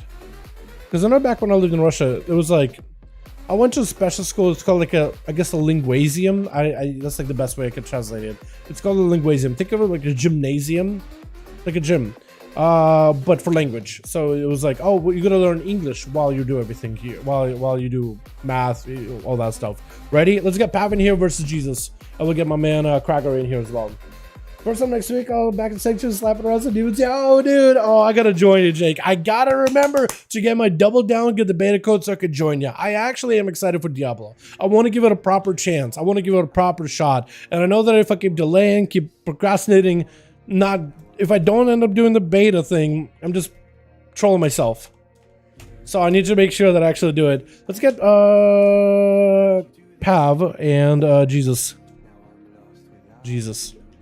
Sorry, I'm gonna try to be better at the whole queuing you guys up as soon as I can. Promise ya. I promise ya. Don't really like PvP anymore right now. There's too much effort for PvE. Yo, Azoth, you can play Subtlety in PvE, man. Subtlety is really good for PvE. That's always Assassination. It's actually a lot of fun. I think I like him a lot. Azoth, don't give up on Rogue. Just hold on. Hold on. It's the first patch we've got. The may turn it back a bit. It's just the very, very first update. It's not set in stone, and they usually go through a ton of changes before they come out to live. So I would just hold the days off. I understand. First reaction, panic, doom and gloom, everything is ruined. And you're probably thinking, oh, that was just a positive Andy. Honestly, just give it a second. There's usually a lot of changes that happen between a patch announcement and what the final product looks like. Just give feedback. And we'll see what happens. The Rogue dev is pretty good. The Rogue dev, Scarazar guy, pretty good dev. Pretty good dev. He's not gonna put rogues in a bad spot. He isn't. I would give him a bit of a break because he had so far a track record, except for one talent. There's been one talent that's kind of buggy. He has had a pretty good track record of keeping rogues in a good spot. So don't you worry about it. Yeah, switch. We got Saskari joining in. First up versus Yasha. Blade storming on top of him immediately, forcing the paladin into a defensive blind. Is going to be carried, tricking it out. Could be stunned up, but he knows he is now open for burst and try to see if he can escape Yasha. Hit him with a stormbolt before the Hodge can attack him. It's going to be Yasha trying to see if he can set up a proper Hodge. Trying to go for big damage. Scary go down here. Might just be down and down. Oh my god. Cleaving him down. Not giving that boy a chance. With Knight going to be up next, as Yasha had to turn up the heat immediately, seeing that carry charging in hot. He had to go in. Mano here. Yasha taking a lot of damage right now. Stun. Does not use the defensive just yet. Maybe a bubble situation. Could be laying hands. Might just need something. Does he's laying hands? Panicked it. But man, you have needed a bubble because I don't think he's out of the woods just yet as Knight got plenty of damage, hammering the boy down. Not letting him go anywhere whatsoever, man. Did they say they wanted to reduce the burst of paladins? I don't think you guys' burst has gone anywhere whatsoever. This is going to be Sham up next, trying to see if he can maybe ramp up versus Knight. Sham is not quite as bursty as Knight. He has like a minute burst, but not nearly the same amount of like big all-in goes. But he has quite a bit of consistent damage. Also, he has a lot of range with Lasso. Knight forced to bubble to break out of those shackles. And Sham just trying to see if he can back away. He's going to go for a bit of cooldown reduction with a Thunderstorm, with a Thunder Charge. I forget what the PvP talent is, but it's a talent that basically gives you all your cooldowns, but it's CDR, but it's a PvP talent.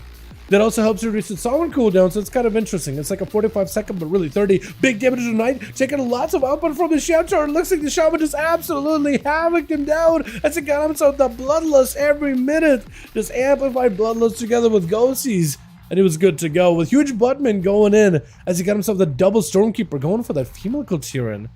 Nice outfit. I like that Mog too. That looks pretty good. Knockback on the Sham. Looks like he just wants to give himself a little bit of survivability. Double Stormkeeper with an Ice Fury combo. I'm interested to see what that's gonna look like. Are you playing that? Are you playing the Lightning build?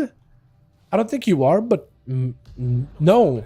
Based on your procs, based on your talents, I think you are still a full lava build, just with double Stormkeeper. Ice Fury trying to see if he can avoid his Sham Turret, using the line of sight, using the platform, and looks like he's just backed out of it entirely. Oh no, Sham. Does that count? Should that count? Because you just left.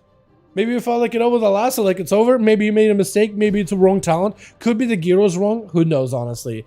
But he did back out. Should that count, chat? I don't even know if that should count. That felt way too quick. Babby scouting around, slowly skulking over to Sham as the man is gonna go fuel himself, going for a bit of that cooldown reduction into a freezing chat by Pav just to make sure you get himself a proper opener. Oh, hell of a mock for Pav. What is this? Oh my god, that charge! Well, that was so fast. I blinked for a moment and you were gone. Knocked back by Sham. Got himself a pre-wall here. Gonna be plenty of Maelstrom. Got himself the Ghostos. Could go for a bit of that bloodlust. Does he go for the lust here? Double zap with the Pav. Pav trying to get himself a bit of defensive. Big explosive onto Sham. Sham with a massive blast. Oh my god, what is this build? What is this man playing? And now trying to see if he can deny you the victory here. Got him some battle stances ready to go. That warrior is bloodthirsty. And Sham looking for a bit of recovery just to get to. More cooldown reduction. May give him the Ghostos back a little bit quicker. Should be able to get Ghostos up, and that's going to be lots of Maelstrom generation. Only 15% dampening charge onto Sham with a fear. Man is just going down to a Blaze-Storm. It's going to be next, actually. Now he's breaking his Blaze-Storm just to get some mortal strikes in there. Trying to see if he can carve down Sham. And Sham looking for a little bit more healing. The Ghostos are still in, generating plenty of Maelstrom. Root onto Null, and it's going to be a lasso by Sham, trying to see if he can equalize each other's health. As Null with the Stormbolt right after. Got him some big damage. Wards up to follow, kind of tangle for wards here right now. My goodness. Now let's try to see if we can maybe fight through. Parry up as Sham got him some a bit of that bloodlust. This is going to be Ghostos. The Frosty Wolves are up. There's maybe Fire Wolves in there. Fire Wolves. Sometimes you can get like a good wolf combo. You can get on yourself a lot more damage. Each wolf type does amplify that type of magic. With a Lava Lash to follow. Wait, Sham, my god, just have it. That was the fastest duel for Enhance I've ever seen. I mean, the guy got 3 kills, but like, should it be 4? Should it count 4? Man, that was quick. What kind of a build has this man's got? I feel like he's a Lava Lash build or something. I've seen your Lava Lash hit harder than the Storm Strike. What is that? That was so good. That was definitely interesting. Let's get us on the go in here, boys. That was a quick one. I'm kind of sad I got tangled up in words. I had a good idea and then just train left the station. And I was there like with the ticket and there's nowhere to go. My brain just felt abandoned for a moment. My goodness. I need more coffee. I don't know what to do. Alex, yeah, it's a rough one, man. That guy does a lot of healing, lots of control. I mean, he's just got consistent damage. Like, I don't know what he's hitting people with, but I think he's a Lava Lash build or something. It's a little different than a Storm Strike. Little different than a Storm Strike build. Maybe he's just like, maybe he's playing into the Lava Lash where he's a Flame Shock on things. Lets the Flame Shock stack up. Goes in, big Fire Wolf, big Lava Lash. Just absolutely crits people down. Maybe that's what he's going for. Still, he doesn't want 20 crouches. Yeah, which comes out to some proper cuts is going to go hard. Yeah, I think that's maybe he's going to help Affliction become a little bit more even with the other specs take. That could be really good. Bab is ready. Shams up B. Kragar, Jesus, let me know when you guys are ready. I want to get you boys back in.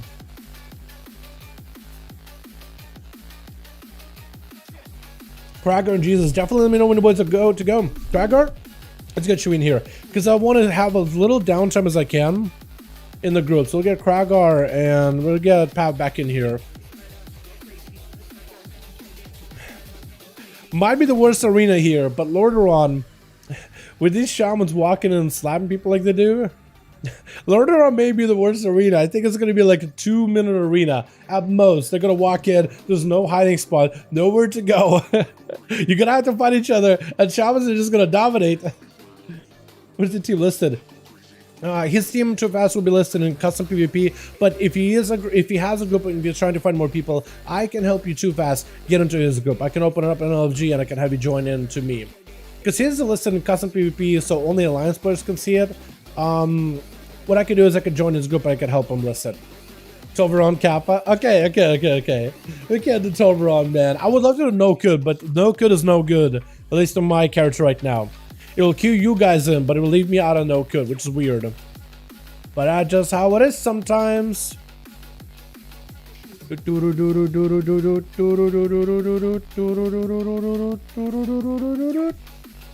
the song. As soon as that's ready,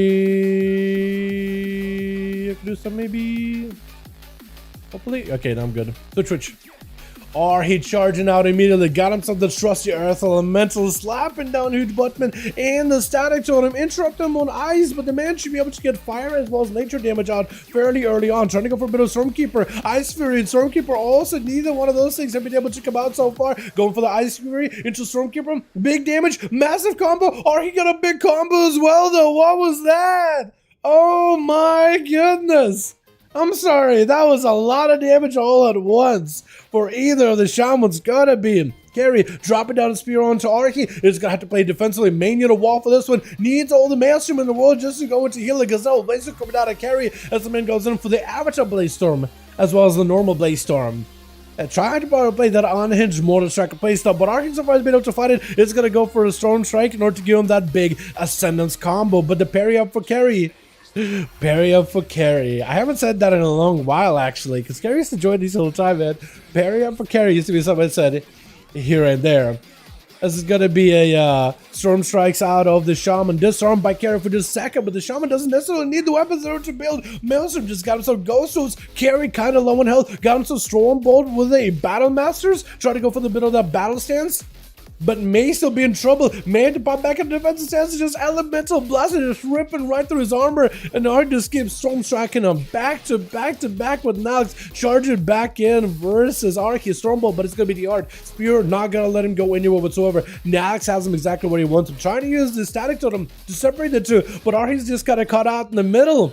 Try to back up. He has cooldowns coming back up. 20 seconds or so for that wall, and a 25 seconds on a Guardian. He's just gonna have to use a Maelstrom and mana in order to keep himself alive. Try to see if he can turn the damage back towards Nox though, as Nox having to use defensives. Arky still played it super defensively, maybe in a bit of trouble, could be in the execute range, trying to use whatever Maelstrom he's got in order to keep himself alive, just try to waddle away from Nox while keeping himself in a ghostful form, maybe with a slower too. Stormbolt has a wall back up, is gonna have to use it immediately. Ghostful to help him survive for a little bit longer, needs the Maelstrom. Guardian Spirit's coming back up very soon, using Guardian immediately, this way he can go super hyper aggressive, and that damage is gonna end up healing a portion. For a portion of the damage he does, it's going to also end up healing him. Got himself Ascendance. Maybe this way he just blasts out Nox. Nox does not have any more defensive left. May need a Stormbolt here. Maybe it's just Stormbolt. Oh, the lockdown Arky had him in the execute range, but the Elemental Blast just ends it. Oh my goodness. Can't believe it. These Shamans right now. Arky is even sitting down to think for mana. Yeah, sitting down just to give himself a sip of that mana. Knight, is it going to be Knight next to potentially Pav? My goodness. So far, these Shamans tonight are absolutely insane. Levick is to heal himself from one global. 266 healing, third plus swelling waves. It's only 400k heal in one global. It is a lot of healing sub, dude. I'm not gonna lie. And hits with Shaman healing is quite high. I also like how so many of you get some transition, at least in duels, to using the Guardian Spirits or Ancient Guardians? I want to call it. I think it's Guardian Spirits, right? GS? I think it's Guardian Spirits. I could be wrong though. Maybe Ancient Guardians, AG. But it does give you a lot of healing based on the damage you do, or based on the healing you do. It copies a portion of your damage and healing as a heal to you. So it's actually quite strong. It's pretty good cooldown, and it lets you just mitigate damage while staying aggressive. It's kind of cool to see. But Arky tried to see if he could back away from Knight, got himself Shield of Vengeance, but that thing is going to break fairly quickly. Knight got himself Wings. That's what Arky, I think he just tried to avoid as best as he can. Got himself the Orchestration. Does he go for the wall this? He doesn't go for the wall. Instead, Knight actually playing super defensive. Trinket out of Arky. Does he have a Hodge follow? Knight may be in trouble. Man, get himself a Wings, bubble, anything. Wait, Wings are down. It just use Wings. It just doesn't show up in the UI on the left-hand side. Wings does it up. So you gotta track it separately. Bubble down for Knight. It's gonna go for a Hodge onto Arky, but very, very defensive Hodge. And still just tried to go for the full retreat. The man is just trying to go for full recovery. Dampening isn't even that high, only 80%. And the man is walking into him first. Storm Strike activating Ascendance. Just absolutely blasted right through that armor and taking him down. Pav gonna be up next. Got himself the full Skull King. Oh, Hunting Shot didn't really go as far as he wanted to, I guess, did it? Gonna be a coordinated assault immediately as he got himself a death shock with Arky. He's gonna pre-wall this damage stun onto Pav. Could kill the totem fast enough. I think it's gonna be double stun. Trying to avoid it, but the pet does get hit with a stun. Static totem, keeping Pav in place. Arky got himself full defense with Guardian Spirits. Back-to-back Ascendance procs. Pav using defense to try to survive it. Fade death for just a second turtle shot before he goes down into the silence of the Arky, but Pav got nothing left in order to survive this. It's just kind of over, isn't it? There's nothing he can do. Element Blast and Arky just ends up dominating it. He would try to see if he can turn it around away from it. Cool got some lick explosions kind of deal, huh? Oh, he just walked in full sweep. Unabated, unstoppable. Them Shamans, dude. My goodness. Are Shamans getting better in Channel 7 or worse? Because I looked at the talents, they changed your class tree a little bit. But I don't think it should be worse. I think it's actually giving you a couple of talents back too, aren't they? I'm gonna take a second look at it again. I know Rest is going through quite a few changes, but Enhance, I think it's technically better, but I'm not sure. There is a talent where lightning bolt does what, up to 20% more damage. George is Guy. Appreciate ya. Thank you. Thank you, George. Well met. Well met. Yo, boys, let me know if you guys are ready. Thank you, George. Appreciate it. I'm actually gonna eat it. Where is it? There we go. I'm jerking. I'm surprised I had inventory space. Thank you, George. 4.4 million damage, 5.1 million healing. Yeah, it's a lot, sub dude. It is a lot. And I think, from what I understand, they're getting a couple of freebie talents back, because they have a talent where it's like a 2-pointer where lightning bolt damage gets buffed up to like 20%. So like 1 point is 10%, another point is 20%. They're basically just making a baseline. They're just buffing lightning bolt damage. I still see George over there. He's looking at me. George is still looking at me.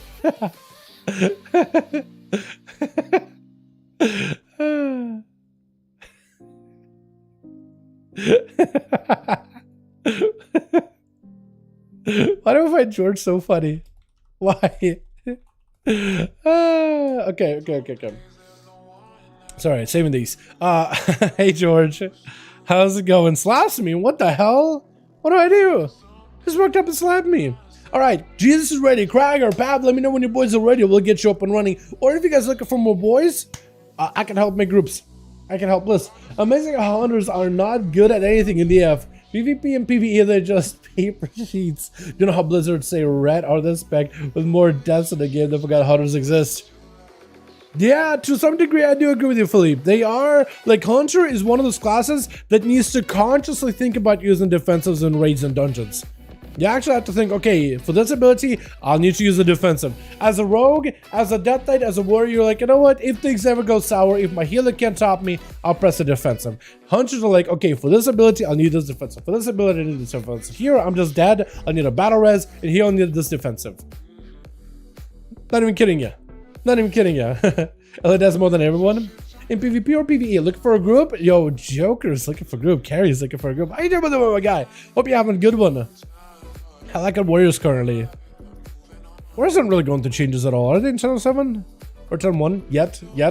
Sub down. What's up, Charles? How you doing, my guy? Hope you're having a good one. Welcome back. Shaman is unreal. That Shaman's unreal. I mean, they're pretty good right now, man. Shamans are really good. I feel like it's been a bit since seeing like this many enhancement Shamans, but look at a enhancement Shaman today. It looks like you guys are nutty right now. I think some people are transitioning into that full-on like a PvE-esque playstyle, using Guardian in order to heal yourself. I think that helps out the spec tremendously, because Shaman's got a lot of damage, but when you have it to play defensively, using Maelstrom for defense, it doesn't always help. Hey, George. How you doing? Hey, Georgie. I see you meandering over there, and I see you poking from the right-hand side. came out of the shadows.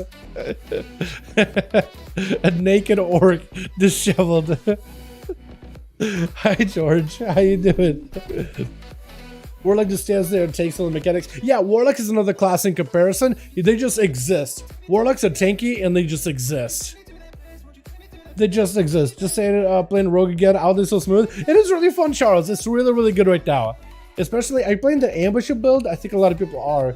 If you are playing ambush build, play the build that is like not green skins build. The count the odds build, where you just ambush like whenever it's up. It feels like subtlety. It's so good. Good, what about you? I've been having a lot of fun Jokeria. Check it out 10.1, check it out 10.07, covering all that stuff. It's been an absolute joy. Krager's ready? We'll get Jesus versus Krager real quickly. Jesus and Krager. And Kragar. And what do we do for arena? We done Lord of Realm, we done Hook Point. No, we haven't done Hook Point, have we? Hook. Captain Hook Point. Just open up a group with Legacy. There we go, boys. Too Fast got a group. Hell yeah. How you doing, Too Fast? Hope you're having a good one, by the way. A solo soccer console is so relaxing. Oh yeah, you probably just pop a Dark Pact and you're good to go, yeah? Like on Mythic too, I'm not even surprised. Like on normal and heroic, you probably don't even have to press the defensive. You may get like low on health, but you'll be fine. But on like Mythic, I'm sure you can. Wait, on Mythic probably do wall too, right? You probably wall it. I'm probably underestimating the Mythic damage. You probably wall in Dark Pact, right? Unless you're like Giga geared. I'm done. Dallas, join my games are limited. Yeah, anyone can join as much as you want to. You guys can play as much as you like. If you're part of the group and they keep queuing, you can join as much as you want to. Yeah, I don't have like, oh, you can only get 5 games in your route, kiddo. You know, I just love seeing new faces, new bodies, new blood, fresh blood. But if you guys want to keep playing, if you're in a group, you can play it. I'm fine with that. I don't know to put too many rules on these. As long as you're only having some fun, that's all that matters to me, man. The right sitting here with Kurt. Oh no, I'm sorry to hear that too fast. I hope you'll feel better, my guy. Hope you feel good. Switch. Oh god, I did the wrong thing. I did everything wrong. Oh, please don't kill him. I need to reload. Please don't kill him. Back up out of there, please. Rogue, run away. Okay, switch. Now we can do. Now we can kill him. Oh my god. Yasha gonna be first out versus Rogue is fashion. Already set a couple of bleeds on him, trying to see if he can bypass it. Cloak shots by the Rogue really early, trying to see if he can avoid a hammer justice as he got quite a lot of damage versus Yasha. Not even going for the death mark just yet. This just seems sustained damage. Massive cleave out of the Paladin. Look at take that the Rogue blind to fall and trinkets out. That's gonna be fashion. A low hell. Big trouble. Got him such a death in case things ever go rough. But Yasha at no hell whatsoever. If he gets interrupted right now, that could be the end of him. If only Fashion would have gone for a kick instead of a garrote, I think it would have just had the Paladin. At no hell whatsoever, Judgment almost gets him. Oh my, what was that? Was that exorcism? Just burned right through cheat death? Is that what that was? Troll is going to walk in, immediately popping up the earth fire elemental. Is going to be immediate sentence proc, trying to see if he can close the gap with Yasha, leap and pass him. And it's going to be Yasha going in for a bit of a hodge onto Troll, trying to see if he can control him a little bit here. As Yasha still trying to play a little bit of defense right now. Does not have a bubble anymore, so he doesn't really have a way to deal with Troll whatsoever. Troll got himself the Ice Fury. The Frost Shocks are going to be very deadly. They're actually going to be very, very effective. Earth Shock, Frost Shock to combo, but it's going to be a hand of freedom for Yasha, preventing some of those Frost Shock damage. Like Lassa for Troll as he got himself a lot of damage right now. Literally damage at his fingertips. With big lava bursts as well as earth shocks, frost shocks to follow. That's a lot of just instant cast damage that is absolutely just unstoppable right now. I like it how shamans don't actually have to cast that many spells, by the way. It is kind of nutty. Yasha going in for early land hands, just trying to get himself a bit of catch up, trying to hopefully use a lot of the holy power to get some damage onto Trial. But as soon as he doesn't have a hand of freedom, the man is going to get locked down for quite a bit. Knocked back with yet another rune. Hand of freedom is available. Shield of Vengeance. If you can get that shield to pop next to the shaman, he'll be in a good spot. He is going to break this shield while Trial going in for a leap. Has a wall in case he needs to. Frost Shock onto Yasha, but the blind does give him a little bit of opportunity to maybe get some damage. Actually using the defensively more than anything. Maybe has a Hodge baked done right now. Does Troll have a knockback? He does. Yasha maybe missing that Wake of Ashes, but still gives him the resources and he still stays on top of Troll as best as possible. Troll trying to see if he can get away, but the Hand of Freedom is going to keep the Pally moving. Got himself the Human Racial to break out of the lasso. Troll with a Spirit Walker's Grace, given an opportunity to get a Hex onto Yasha while able to get some heals without being interrupted. Trying to go for a bit of that setup with a Primordial, maybe going in for a big proc of a Lava Burst. If he gets a lot of procs, he could be in a good spot. Knockback into Yasha, rooted in place for a moment. Does go for the Earth Shock, but doesn't really follow up with any more damage afterwards. My goodness, Troll just trying to see if he can establish some control, but a Hand of Freedom is going to keep the Paladin moving. Knocked back right after the sun into a static totem. Should be able to take it out fairly quickly. Ice Sphere is up for Troll, give an opportunity to get himself a proper CC chain onto Yasha, as the man needs a little bit more roots onto the Paladin. Earth Shock, Frost Shock, root instead with a totem. Well done, well done. More Lava Bursts flying in for the man, so it's going to be in a good spot, honestly. Got himself back-to-back Frost Shocks, and it's going to have to go for a bit of healing. Is Yasha turning around and going for healing of his own? Troll able to knock the guy around. I never really thought Shamans just had that many knocks, that many roots, by the way, for PvP. You never really get to see it unless you watch and master at work, and this Shaman knows his stuff. Earth Shocks to follow him. Troll is trying to find himself finally somehow an opportunity to take down the Paladin, but so far the Pally has been using his resources well. He's using all of his holy power to heal himself, but also rotating crowd control, or rotating, blinds and stuns. Also using the Hand of Freedom at a perfect moment as Troll's about to hit him with a Frost Shock, and the man just keeps walking. Wake of Ashes, stun, Thrall can't disconnect from the guy whatsoever. Perfect opportunity for Paladin to get some damage, but does get knocked with the root right after. Biggest set is up for Thrall, trying to keep him in place. The starting shot of getting eliminated fairly quickly. Back-to-back lava bursts are flying in for Thrall. Needs more procs, another rune to Yasha, looking for a bit of recovery. Ice Sphere right after to give himself even more instant cast value. Gonna be a hand of freedom to keep the Paladin moving. Trying to give himself a bit more resources. The shield of Vengeance is up. Needs to get that shield to pop next to Thrall. Again, knocking it back, trying to create some space, but Yasha has a bubble right for the guy. Doing quite a bit of damage. Thrall is in trouble. Yasha trying to see if he can end them. And Thrall catching up a bit of healing. Hand of freedom. Movement available for the Paladin, but looks like the final knock may just end up flying. The healing surge is back up for Thrall. Caught up a little bit of health. Dampening starting to ramp up a little bit. We're in a 21% dampener. Neither of these classes can reduce the other one's healing, so they're getting the full value on their heals. It's fighting mobility versus anti-mobility and roots and knocks. With the Paladin finally locking down Thrall for just a second, the Shaman maybe limited what they can do, trying to fish off a Lava Burst procs. Another Leon hits available for Yasha though, is able to get himself a little bit of healing. As Thrall, no help whatsoever, does have a dot burning on him, as a holy dot is taking him down. Little bit of static on him around the corner. Yasha getting super low, getting procced up pretty hard, trying to go for a little bit more healing. Frost Strikes to keep him in place. Ice Sphere to follow, has himself the Hand of Freedom. Does he have enough cooldowns to stop down Thrall? Is gonna go for a bit of a stun. Hex to follow, does he have a break out of it? Thrall needs himself some more healing, but he doesn't have anything at all. Does give himself one more healing surge. With a primordial big lava burst, is it enough right now? Does it take him down? He needs one more big go, more lava burst, get in the procs, and he needs shield defense up for Yasha. Doesn't want to go down whatsoever. Thrall with another knock, but Yasha with a hammer to the face. My goodness, and enough time has passed where Yasha has a bubble backup. He could just bubble carry right now. That's exactly what he's gonna go for. Shattering throw for carry. Trying to see if he can add the duel. Yasha with a Stormbolt has a trick and blind onto carry. Carry does break out of it with a trick and immediately trying to stay on top of Yasha. It looks like he's gonna be able to execute him down. My goodness, the duel between the two. Between the Shaman and the Paladin. The Paladin played that super well, by the way. The Paladin just felt like he has to play catch-up. He has to get knocked around, bounce around like a beach ball, and has to always crawl back over to the Shaman whenever he can. And every time he did it, he did end up doing the best he could with it. Well done. Survived it quite a bit too. I think the Shaman also never really got a lot of procs. I don't know if he's running Sky Fury. I think running Sky Fury might have actually helped him close the game a little earlier. BD is going to be up next. Does dodge a Stormbolt from Carry, but going for a bit of that vengeful retreat. Trying to see if he can go for hit and runs with Carry. Walking by, hit him with a couple of glade tosses, a big blade dance, and then leap out of there. Eye beams from a distance. Just trying to go for like a ranged gameplay with him. Exploding the demon, but Carry does leap away. Big hunter follow. It's going to go for a bit more dot damage. Stunner to Carry. That's when the demon hunter is going to unleash his carnage, and it's going to be able to take him out very quickly. Trying to go for a little bit of hit and runs, picking up demonic, so consuming it, gives him plenty of damage to work with. Gonna be yet another vengeful retreat. Trying to see if he can control KT. Stunned by the Shadow Priest. Does it go maybe for a Fear versus BD? Could go for a Fear. Does go for the Fear. Mindbender. Trying to go for the big one shot. This one, BD knows exactly what to expect. He trinkets out of this one immediately. So KT will not be able to get himself that big damage wombo combo.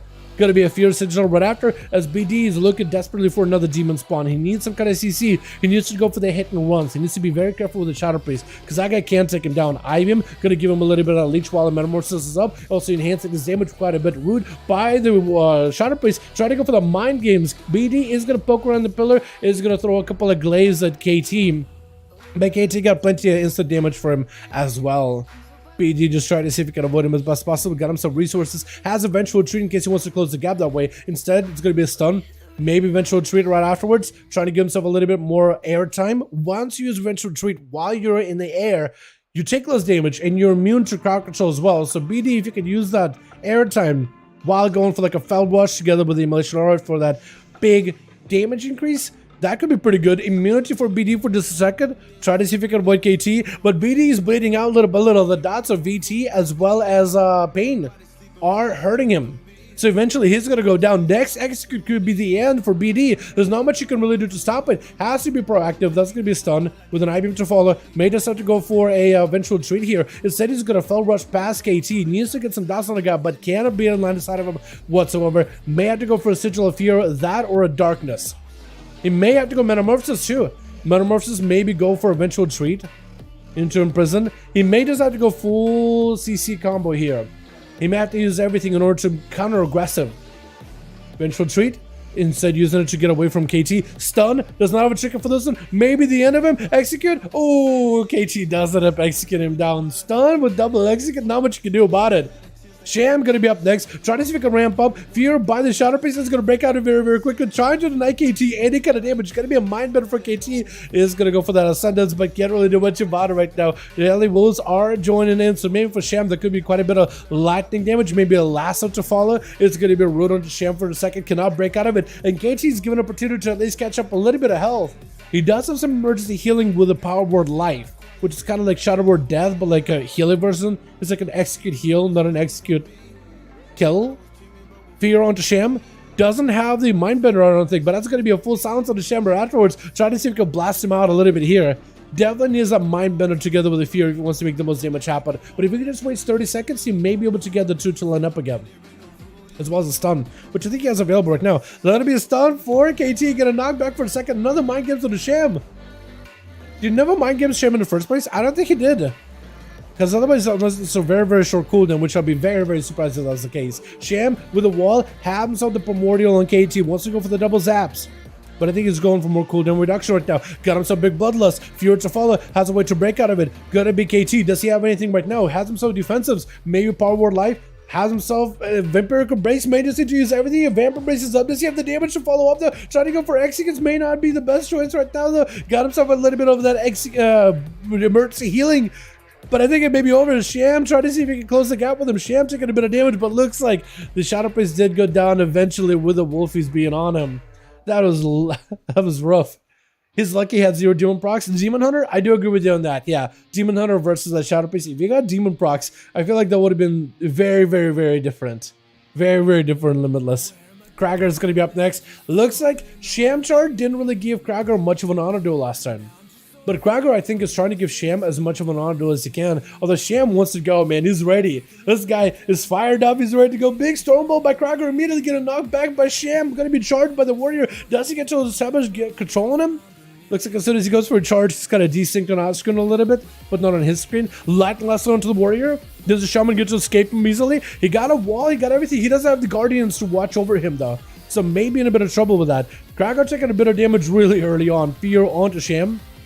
Maybe waiting now for the Flame Sharks to take out. Gonna go for Blaze Storm. Parry up. Sham trying to go counter aggressive. Wall as well as bonus available, but he has to wait until the parry's over. Ruder to Krager does escape it with a trick, and Sham with a trick himself out of the Stormbolt. Trying to see if he can go for a bit of self-healing. Krager with a big bleeder to Sham, but Dragon Roar comes out. Sunder onto the Warrior. Big Blaze Storm to break out of it, and Krager does let him survive in that one. With Bear Rock gonna be up next to the Beastmaster Hunter. I don't think he's gonna give Krager an opportunity to escape unless Krager goes for a heal off of that pet. Battlemaster Chicken, Rallying Cry, trying to catch up to Bear. This is going to be immediate reflect, and I think Bear's just going to back up out of it immediately. Bestial Wrath got himself plenty of damage to charge up, but Krager just someone to Bear. I think it may be just over, yeah? Stun into Krager unless he's somehow going to heal. Yeah, not much is really given to Krager in terms of recovery. Didn't want to give him a proper chance to get an honor duel. A lot less honorable duels this week, boys, than last week. But hey, part of the 5 honor duels is you get a choice, but they want to give the other person an honor duel if you want to. Krager gave Sham an honor duel, but Sham is like, you know what? I don't care for one. Go, let's get in here. Let's get another one going. Krager, Jesus, as well as Pap. Let me know if you guys are ready. We'll get you guys up and running. Ready? Beautiful. Krager may need to with me. Pap may need to reel with me. What's up, Georgie? Just a naked orc sleeping, hanging out. Snores. George is such a wild card, man. What part? Bro. Relatable, honestly. It wakes up. Meep. He got a cloak. Hey, he upgraded. He got his blanket. He got a blanket. He put it over his back like a cape. Nice. So Krager's ready. Alright, the new emote on Discord. Wait, you got a new one? That is so good. Wait, chat.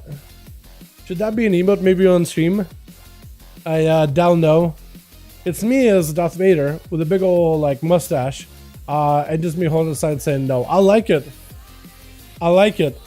Hell yeah.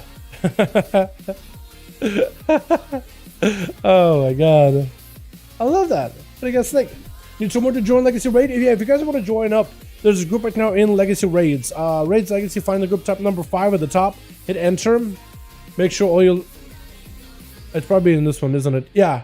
So for you guys, it'll be Raids Legacy. For me, because I don't have the game Dragonflight on EU at the moment, it marks it as Shadowlands. But Raids Legacy, there's a group for Sepulchre, the first ones, 5V5 1v1 games. Dial, just type in 5 in search. You'll be able to find them if you guys want to join in. Krager's ready. Last one for me. Okay, we'll get Krager and we'll get Jesus in here. Invite, spectator, match. We got Kragar and Jesus. 5.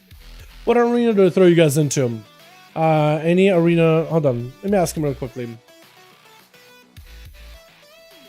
Any arena preference?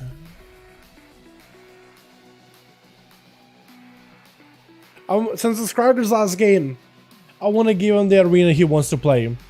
Any arena preference, friend? Does he have any that he likes the most? Because a lot of you apparently don't like Blade's Edge. I saw on Twitter, WoW PvP Twitter hates Blade's Edge. Everybody hates Blade's Edge. Go on the Grand. Okay, go on the Grand. Can do.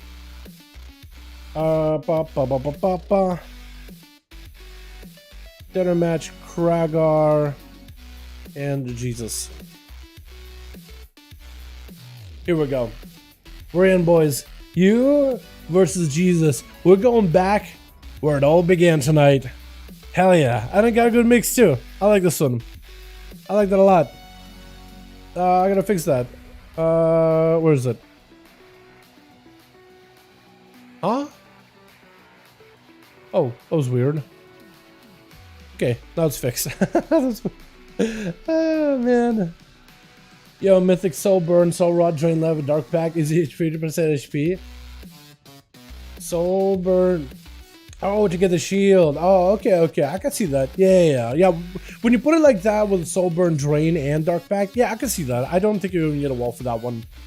Literally don't even need a wall. Even more so if you end up... Oh, these is actually like NPCs you can like target.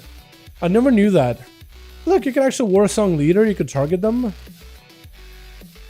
And there's the Frostwolf Leader. Oh, that's cool. I didn't know you could target them. Like actual NPCs that walk around. Neat. I guess that makes sense though. Right? Oh, wouldn't that make sense? Switch. We got ourselves Team 1 together with Carrie on the Arms Warrior. We got ourselves Krager on the same team, walking in versus BD. A bit of a rematch between the two, where it all began with the stun of Krager just plays down a banner, trying to see if we can use the banner to bypass some of the damage and healing, or some of the crowd control really, of BD. It's gonna go for a bit of a roar, trying to establish a bleed on the Demon Hunter. Charge after him with a stun, but it's gonna be fewer to Krager. Should have a Zerk rage for this one, yeah. Has a Zerk, and BD hoping to play more defensive, trying to sit back out. Maybe the execute rage got him some immunity, but the man does not have much left right now. Darkness to keep himself safe. Maybe can go for Metamorphosis. Oh, Krager just walked up. Honestly, I thought that he was going to be safe in the darkness, but darkness is only a chance to absorb incoming enemy attacks. And he just walked up, executed him down, and walked past him like I saw that. Hello? In Blur? I know. So not only do you have Blur, which has a chance to dodge attacks, Darkness, which has a chance to absorb attacks, Krager just rolled the lottery, just smacked it with a big execute. 35% damage reduction. Yeah, but I guess he crit or something. I have no idea. That was insane. That was just the unluckiest roll, Limitless.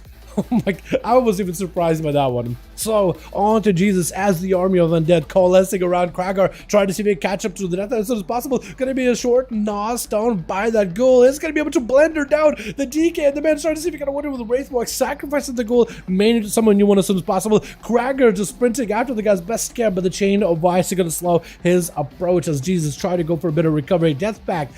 If he can just stay away from the Krager for a little bit, that Death Pack is going to borrow some health, necrotic his own health, limit his healing, but if he can just wait it out, eventually the necrotics do fade. Stun into Krager, surrounded him with an army of undead. Krager's going to have to use mobility in order to catch up to the Death Knight. He's just right now out in the open, may need to go for impending victories off of these pets in order to keep himself healthy. Honestly, may not be the worst idea. If you can at least heal off of these pets, maybe land an execute on one or the other, that can maybe reset an impending victory. Looks like he's able to stay proactive, productive here. Jesus still looking for the recovery. Lich born so he can convert himself into an undead. So death claws begin to heal him, utilizing his resources and maximizing the value. IBF really early for Jesus as he's playing super defensive blind into Cracker. Again, trying to see if he can root him down in place with an A-bomb around the corner, and then made it so the dead summoned up as well. Cracker just gonna have to walk through these pets little by little. Got himself a lot of health recovery. Look at plenty of health. And Jesus summoned up yet another wave of undeads. Disarm one to the death that Cracker trinkets out of that stun. Could maybe go for a banner. Try to see if he can catch Jesus before he rounds the bend. Jesus needs to use Shade of Ice to slow him down, but the mad exit gets slammed right through him. Cracker may be in a bit of trouble turning around to these pets. Jesus had no health whatsoever. Could just died to a bleed. Man just bled out. And Cracker just ended up limited. He just had to wait long enough. And Sham, I don't know if Shem is going to give him an honor duel whatsoever. Storm bolting him, but Cracker does not have any health. Battlemaster Trinket giving him a little bit of health to work with. I don't know if he's got much of a heal. I don't know if he can even leap away from Shem. He may be able to. I think he's trying to decide whether he wants to leap away or not. Parry up right now as Cracker trying to get counter-aggressive with Shem, but I think the Shaman may just have him here. As the Shaman walking into this duel healthy, but Cracker is not. Did end up kind of swiping past his reflect and goes in for a big yellow blast at the end. Trushka? I don't even know what to say, what kind of name that is. I think it's a word. True. I'm going to call it True, just to make it easier. True versus Shamtard. A Sham getting ripped apart by the death chakram with the pets attacking him as it is a Beastmaster Hunter.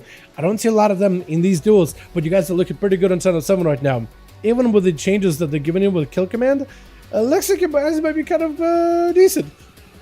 I mean, on PTR, you guys were literally two-shotting people for a little bit. Gonna be Sham with a big bloodless available turtle for True. It's trying to see if he can back up out of there. Trying to stay true to himself. Trying to keep himself alive and healthy. True, trying to see if he can maybe Tower Trap, Sham Charge, slow him down. But the Shaman just will not get peeled off, and the man just ends up clobbering him down. With just lava. Oh my goodness. Literally lava bursting the guy. My goodness. Trial gonna be up next. As an elemental Shamansman got himself the Earth Elemental of Shamtard attacking him, but the Fire Elemental should give Trial hopefully plenty of resources. It's going to be rooted on Shamtard. Trial with an Ascendance. Shamtard is going to have to play it very, very aggressively. He'll knock back, but Light Lasso holds true. With the Frost Shock to follow Sunder for a second, Shamtard is going to go for a bit of a wall of his own. Definitely needs to go for a bit of recovery. Leaping into Trial, trying to see if he can close that gap. It looks like he's going to get rooted out in the open. Got himself a bit of a heal, interrupting Trial in the Frost. So it's actually going to kind of prevent him from rooting for a moment. Light Lasso and Shamtard maybe kind of okay for now, but will need himself another heal, sending out Lava Burst back at Trial himself too though. My goodness, trying to increase his own healing a little bit, dropping down a healing stream totem, which is going to give him a little bit of recovery. Also got himself cooldown reduction, so that could be pretty good for him. If you can just close the gap with Trial, lock him down for just a second, go for the Bloodlust, which is exactly what he's going to do. Big damage right now. Trial knocking him back for a moment. Lava Burst back to back. He's going to send a Lava Burst of his own, actually. It could make him escape. Trial does let him survive it, but by barely though. Barely survived that one. With a trinket immediately as Barrock trying to see if he can take him down, but Barrock does not have the line inside of Trial. If he just has line inside, a couple of kill commands should do him in, maybe with a kill shot to follow. Trial looking for the recovery. Pet rooted out in the open, does get himself a healing surge. Scatter right after. Bestial Wrath is out. Light Elastic to prevent Barrock from playing the game for just a moment. Trying to see if he can slow him down. Trying to look for that line inside. Death Shock is going to rip right into Trial. Will need a healing or two. He will need a heal right now. Otherwise, he's done. Heal. We'll need another one. Needs to root out the pets the best he can. He can't go anywhere. Does not have a root. Doesn't have anything. No defenses. Got nothing really left. But does get himself a heal. At least catch up a little bit of mana. Knock back into Barrock. At least he's going to slow him down for a moment. And he's going to be able to get himself another heal. These pets are dangerous. They are going to add plenty of like auto attack damage onto Trial. But as long as you have line of sight of the Hunter can't control you. Can't get the kill commands. Can't ramp up the pets. Can't CC you. So at least there's that. Trial does have a slow totem next to Barrock. If you can get a root totem next to him, that is going to be a camo. Are the pets dotted up? No. So Barrock actually got himself full proper camo. Trial has no idea where he's at, but it's going to be an auto attack out of Barrock though. At least Trial now has an idea where the guy is at. He's going to send a lava burst at him. Skyfear around the corner. Wants to go for big lava burst, but Barrock got himself that stun around the corner. Got himself that pillar so he could use that for cover. Trial is making a little bit of recovery though. Lava burst sent in. Barrock taking a bit of that damage. Trial could maybe go for a bit of healing. He definitely needs this Lava Burst as well as Frost Shock so he can Barrock out in the open. He also has these pets, so he could go for Ice Fury around the corner on these pets so he can set up Frost Shocks into Barrock right after. Lava Bursts are huge. If you can get a bunch of procs on those, he'll be golden. It looks like Trial does have himself a wall, but not really trying to get in combat with Barrock. Just trying to see if he can continue playing defensively, knocking him out in the open. Scatter shot right after. Barrock does go for kill commands, but back-to-back Earth Shocks and Lava Burst. Could be anyone's game, honestly, here. Barrock does go for the big Bear's Fortification to give himself a little bit of survivability. Pet's getting rooted out. Trial going in for a bit of healing. That's going to be the Hunter taking down the tone and focusing it whenever he can. Trial with more Earth Shocks. Does he have the Frost Shocks to combo off of that? Potentially.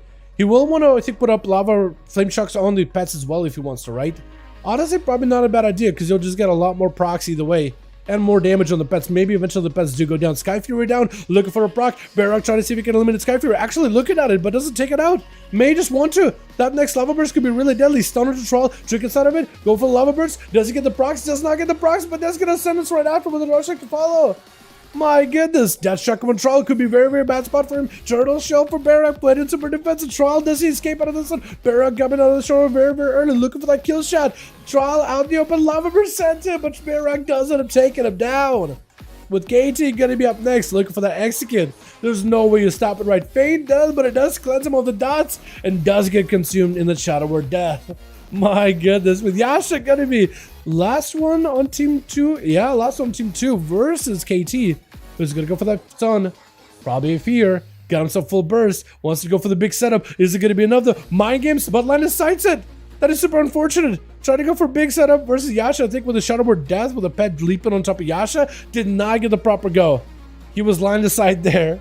That was very unfortunate. It's going to be blinded to KT, taking a bit of damage. It's probably going to be a stun out of Yasha. Does get a trinket out of it. May need to. Immediately just goes in for the Spurs, realizing that his health is in big jeopardy. No point of burning a trinket right now. But KT is under a ton of threat. 46% dampening. Not much you can really do. Try to root out Yasha, but the man got so much range damage for him. It's not even funny. Fear onto Yasha for a second. Doesn't trinket out of it. Trying to go for a mind games, but I don't know if he can. While Ruby comes up, bubble for Yasha just to make sure he's immune on all of his damage. KT could maybe go for a bit of self heal. At this point, I don't really know what he can really do. Try to keep himself alive as best as he can. Stun onto Yasha. Mind games. VT stunned by Yasha is going to end up killing KT by a little bit, but ends up fighting right through the mind games just to eliminate him with carry lasso left over for the team 1. Battle stance ready. Spear onto Yasha. Try to see if he can take it down. Blade Storm, I think he has it right there with his shattering throw. Is what he was used to kill him. That shattering throw. That is so good. Shamtar does pick up 2. Krager pick it up 2 as well. Man, that warrior just limitless. The fact that he had darkness, blur and everything, and you bypassed all of these things just to land a big execute into you. That's rough. That makes no sense, but man, what a luck. What luck. Alrighty, boys. And there it is. Are we doing more? Do we have groups? Because Krager said that is his last one. George, you just changed. George's dad. Have you seen my son? Yeah, he kinda, yeah, he gave me some food. Thank you for food. Danced around, slept, farted, and left. I was RPing. Thank you, Jordan's dad. Appreciate you. Like father, like son. That's so good. I like when he's hiding among cactuses, trying to blend in, by the way. Like, we can see ya. I love how as soon as the sun you walked up, you started moving around.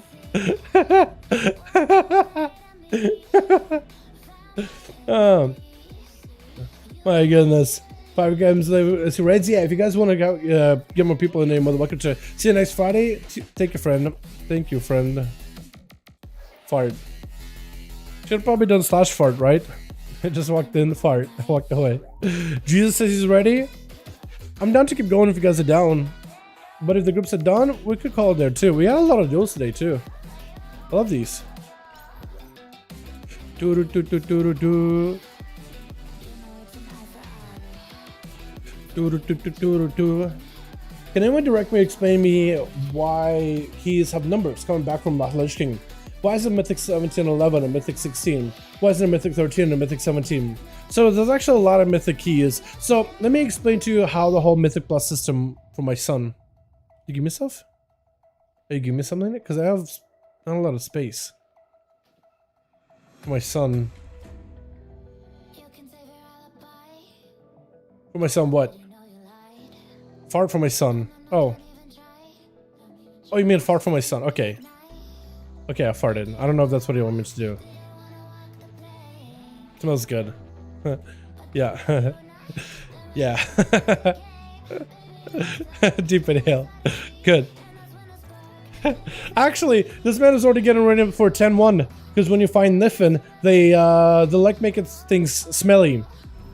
They love stinky smells. There's literally so many side quests with them from like world quests that I've been able to see where it's all about making things stinky and smelly. They love things stinky and smelly. So this man is already getting ready to hang out with a Niffin. They just have an obsession with things that smell stinky and smelly. They have, I guess there are mole people, right? So their eyes don't work super well, but they're all about smell. So I guess that's how they orientate themselves. So I guess it kind of makes sense to some degree. But it's pretty cool. I like the Niffin so far. Haven't got to hang out with them too much. Like a lot of stinky smelly things. Hey, I mean, gamers commonly don't shower that often, so I guess like we're made for each other. You know what I mean? Mole ray detectors in WoW. Basically, yeah. Basically, I like how they have like those hats and everything. Hope they have. Somebody said in the Wowhead comments like they hope that they have an Australian accent because they live in the land down under. I thought that was actually pretty cool. So if they have Australian accents and they say howdy a lot, I would love it because they have those hats. You're about to explain the constructive farts. True, Mattia. That's World of Warcraft for you, though. Okay, so Mythic Plus system. So now how there's difficulties in dungeons. There's normally like normal, heroic, and retail WoW at some point added a new difficulty called Mythic. So I think normal got a little bit easier, heroic got somewhere in between like heroic and normal, and Mythic is like the difficult section where things hit harder. There's usually an extra mechanic for bosses. It's more fun and exciting and people enjoyed it generally because it felt like dungeons were kind of like a raid, but not exactly. It's like you can still do it, you know, casually with a bunch of friends or whatever, but like things and mechanics kind of start to matter. Because at some point, like heroic dungeons, you would do them and they would stop giving you good loot and you never did them again. But a Mythic, they could maybe give you like decent loot and it could be like a, I don't know, way to like an extra step before. Okay, you can't quite get into raids yet. You know, you can do heroics, but you can't quite get into raid because raids are kind of difficult. But a Mythic dungeon, it's kind of the middle ground between heroic dungeon and raiding. So you can get a little bit of gear to kind of be like an extra step to get in.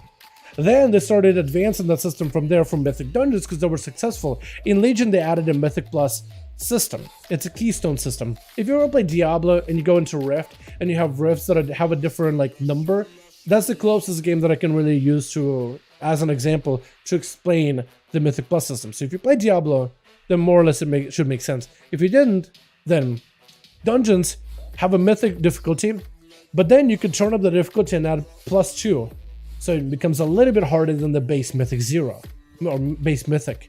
+2, +4, +5, +6, +7, +8, +9, +10, 11, 12, 13, 14. The numbers go up infinitely. So it's an infinite way to scale the dungeons. The harder the difficulty, the better the end reward, but the more difficult the dungeons become. So the harder the difficulty, the harder the dungeon, the higher the plus is, the harder the mobs hit, the harder the bosses hit. And you get extra affixes at every breakpoint. So when you first get a Mythic Plus key at like a +2 and above, you either get an affix of tyrannical or fortified. Think of affixes like an extra mechanic that's a hurdle for the entire dungeon run, right? It's not an extra mechanic for specific bosses, but like it's an extra modifier present throughout that run. Tyrannical increases the damage and the health of bosses and boss adds, while fortified bolsters everything that isn't bosses. And they have different values where like either trash becomes harder, so you want to build your character more AoE centric, or tyrannical is a lot more difficult, so you maybe like a more single targeted build will be more helpful for that run. So then different weeks you have one tyrannical, then fortified, tyrannical, fortified. At +4 and beyond, you get a first affix. That could be first non like tyrannical fortified affix. That could be, so what are the affixes? Hold on, let me see if I can look them up. WoW affix is in M+. Maybe Wowhead has like affixes available. WoW's affixes maybe? I just want to see like a full list. Wowhead. Because there's different affixes, like they all get applied to different levels. Okay. Is this just a full list of affixes? That's not really what I wanted. I just want like a list of like explaining it or whatever. And they can go into like what are some of the different affixes available. everything about keystones and dungeons. I mean, if you want to read an article, like the Mythic Wowhead article is pretty decent for it. But yeah, so you have affixes. Where are the affixes part? Party compositions, timers, keystones, affixes. So there's a bunch of affixes available. Yeah, so on a +2, it will either get fortified or tyrannical. And then at +4 and +7, there's going to be different affixes, and then it'll rotate every week. Season +4 affixes are going to be either spiteful. When an enemy dies, a shade will rise from their corpse, and then that shade will focus down on an enemy and pursue them. The shade will basically have its health deplete every second, so you can either kill the shades or just crowd control them and leave them alone. But killing an enemy will mean the shade will spawn in. So if you do a big trash pull, expect a bunch of shades. If you do a small trash pull, expect like one shade or two. It does emphasize like, hey, having AoE crowd control may not be a bad idea when you're talented that week. Raging will mean that when enemies and non-boss enemies drop to 30% health, they'll enrage, which will make it do more damage. It's an enrage effect and can be de-enraged, so classes like druids, hunters, rogues, evokers are pretty good at removing the enrage effects from enemies. Bolstering, when a non-boss enemy dies, it lets out a death cry, and all the other enemies near the guy that died will temporarily get their health increase and damage increase. But it's only temporary, it's only for like 20 seconds. The bolstering can stack, so let's say you have like a trash pack with like one big tough enemy and a bunch of little ads that just don't really matter. You kill the little ads quickly, they bolster the guy that's like the big one. That's where you will want to be like, okay, focus the guy that's super difficult so you don't bolster him. So then groups will need to be more focused in. Funneling damage ends up becoming a lot more important. Sanguine, when an enemy dies, they'll leave a pool of ichor that will heal enemies standing in it and hurt players standing in it. So as you're killing mobs, you'll want to move them as a tank. That's like a tank mechanic to make sure to move them into pathing. Bursting, when an enemy dies, they erupt, which will do bursting damage to the player. So bursting can stack up as well. So like if you kill a bunch of enemies, bursting can reach like 7 stacks and will do a lot of damage as a healer mechanic. But bursting can also be cleansed, so Shadow Priest becomes really good. You won't want to bring a Shadow Priest for bursting, especially if you do big pulls. Like Algathar, without bursting, seems like a long shot. It seems like it will be very difficult because Algathar has a lot of mobs. At a +7, you get another affix. So you have already fortified or tyrannical, then you have one of these affixes. At +7 and above, you get another one. Storming, you'll basically have these whirlwinds that will knock people up in the air. Not super difficult, just don't stand on them. Usually melee have to deal with it than ranged. Volcanic is the range version of storming. It's like you have lava, you have like an eruption on the ground and it'll erupt and knock people up in the air. If you're a caster, it means you have to move, but it means you have to watch your feet. Pretty basic. Explosive. While fighting in combat, sometimes explosive orbs spawn. The more enemies you fight, the more they're likely to spawn. So usually you'll bring like a melee class to kill explosives, or a healer will be focused on explosives while healing at the same time. So like healers will go for insta cast damage, or like you'll bring an out the rogue or something they can kill us easily. Quaking, every few seconds while in combat, every like 20-40 seconds or so, your allies will have this quaking aura that will erupt around them. If you're casting while quaking goes off, and like quaking will be like foreseen. You'll see like a circle go around your character and then it erupts. So it's very kind of predictable when it happens. You'll be able to notice it. If you're casting while quaking is up, it'll interrupt you and lock you out of the skill cast. It's kind of like an interrupt mechanic. If you have allies standing next to you with quaking, they'll also take damage. Basically for quaking, it's like a spread mechanic whenever it happens. Because if you're standing each other, you'll kill each other. But if you're separate, it does nothing basically. Grievous is also a healer mechanic. Basically, as allies get below 90% health, they have this debuff of Grievous. Grievous will just ramp up slowly over time. So a healer needs to heal it to reduce its stacks, or get somebody above 90% health to remove Grievous entirely. Basically, a big old healer mechanic. And then a +10, there's going to be seasonal affix. Seasonal affixes are a special affix that happens depending on the season. So, like every season, all these affixes are in play. But then depending on the season, you have a special new affix that does stuff.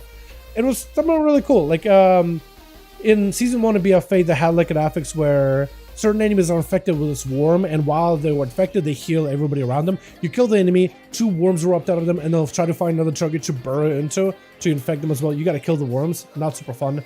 Second one was like all enemies that you've killed throughout the dungeon at every certain dungeon intervals will rise up and chase after you, but as a ghosty version.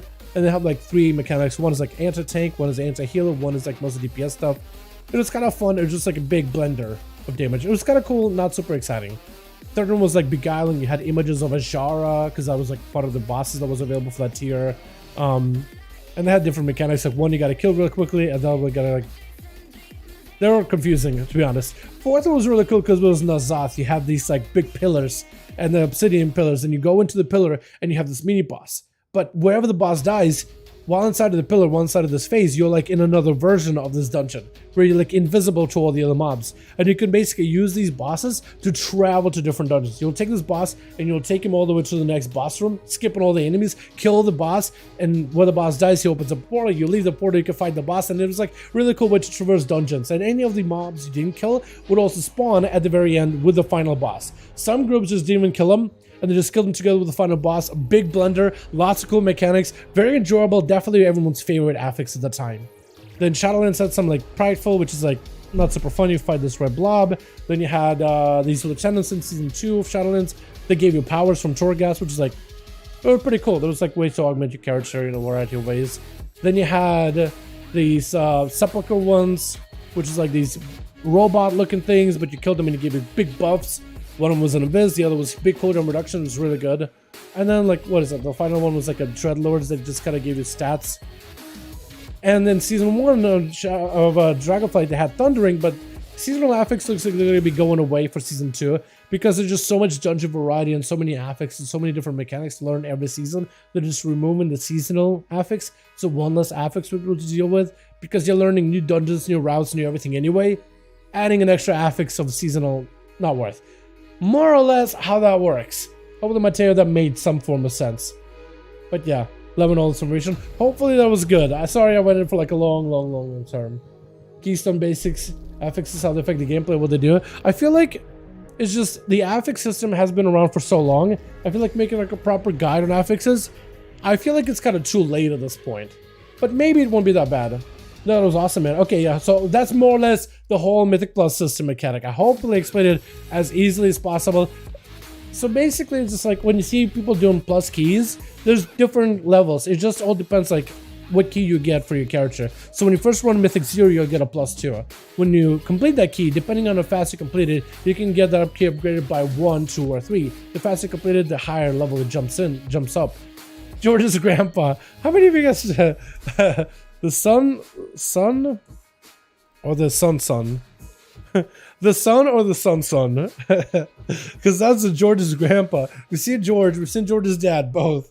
Yeah, I don't care where they are, but I seen them. Follow the farts. Follow the farts. That's about the best I can give you. Hold on. Hold on.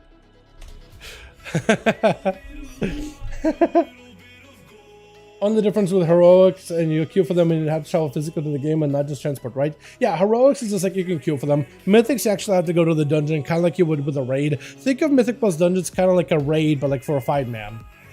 And they become like, they're really fun, Mythic Pluses. Very, very fun. Because for example, I tried to get into Mythic Plus, I can't really understand the affix, but what I actually do, and it's triggered, but not what to do. It's actually triggered. Oh, okay. So it might not be the worst idea to like go over the affix system. Yeah, that might not be the worst. You're already here? Nalix group? Wait, Nalix got a group? Does Jesus have a group? Sorry, boys. I went from like a long explanation on Mythic Plus affix system. I didn't know if we were gonna do more. So Kodarak, invite Nalix's group. Yo, Nalix is here. Psst, what's up, George? Is that you over there? That is you over there. What's happening? Hey, George. Is George going to be a staple of these streams from now on Fridays? I would love it. Hey, George. I'll follow the smell. To them? Good. I'm happy for you. 3 of you. Happy for all 3 of you. This is the best RP experience I've ever had in WoW. George, the George family, man. George's dad and George's grandpa. I'm glad they found each other. I wonder if there's any more extended family of the Georges. Jesus, do you have a group? Because I know Cracker is gone, but I don't want to see if Jesus is here. Because Nalix already has a group. Yo, Jesus, hit me up, my guy. We'll give him like a minute. Got it. Thanks again. Yeah, no problem, my guy. If you ever got any questions on stuff like this, Discord is probably the best way to like reach out to me in Discord. I can go and explain it to you if you ever need any more help, any more assistance. But yeah, Mythic Plus is just like, it's like dungeon, but like a difficulty, and there's a scaling to it. Definitely worth getting into for second season, because a lot of people will be learning these dungeons all on their own. Nowadays, most people kind of like almost expect everybody else to like know what the dungeons are. But if you let them know like, hey, I'm new to Mythic Pluses, don't really know these dungeons super well, like, they should be like, hey, it's okay, we can help you out. There's a lot of friendly people in WoW. Like, a lot of the friendly people don't talk though. People that are willing to help, they usually don't say anything. So, yeah. So somebody's rude to you. I noticed people that are rude are more likely to be just like abrasive, just outright. But yeah. If I can try to get Mythic Pluses, I can read what I'm saying the affix, but what to do with it's actually triggered. Yeah. Thank you for your content. Yo, CW, thank you for being here, my guy. I appreciate you. Got a team, or are we done? Let me ask real quick. Nalex is asking. I want to see if Jesus says anything. Maybe he'll be like, I thought we were done. Which, that's fine. If that's the case. Hola, what's up, man? Hope you're having a good one. What server are you on? I play on Illidan on US. Well, you are ready. You are ready. Do you have anyone in that team of yours that has me on reality? Don't I have too fast on reality? Hold on, I think I got too fast on reality, don't I? Because Jesus is ready. Jesus apparently does have a group. I didn't realize it. We can do ONYXIA chat. Let me ask him. Sounds good. Also, I don't know what the game says I whispered you in Orcish. I don't know if you see that or not.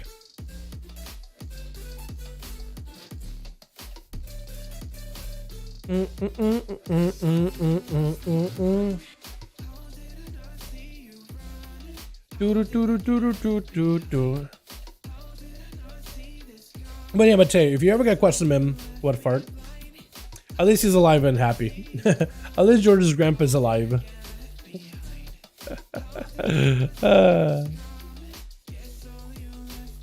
At least he's still kicking. Let me ask him. Yeah, see if because I could add you and Alex if it needed to be. No one has you? Okay,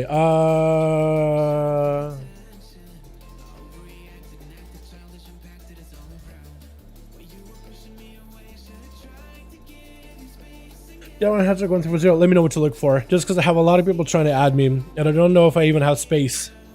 Ooh, I'm just gonna try to see if I can clear it. Mikey? Oh man. Who hasn't been online like ever? No, see. Okay. Oh, no.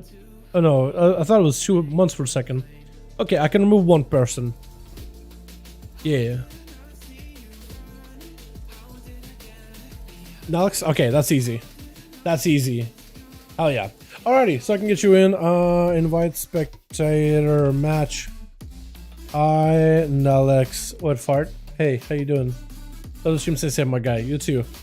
Unless it's kind of one of those like you keep yourself safe. It's not like a stay safe like I like yours. Like keep yourself safe because you're coming for you. I can't tell. I'm gonna guess it's a good one. Blades Edge. I think I got you guys. Alex and Jesus. Did I mess up your name? Yeah, I did add an extra S in there. It's only 3 S's, not 4. What are your thoughts on the new patch? I like it so far. We're still seeing how it's going to develop CW. I do want to see what the class changes are going to look like.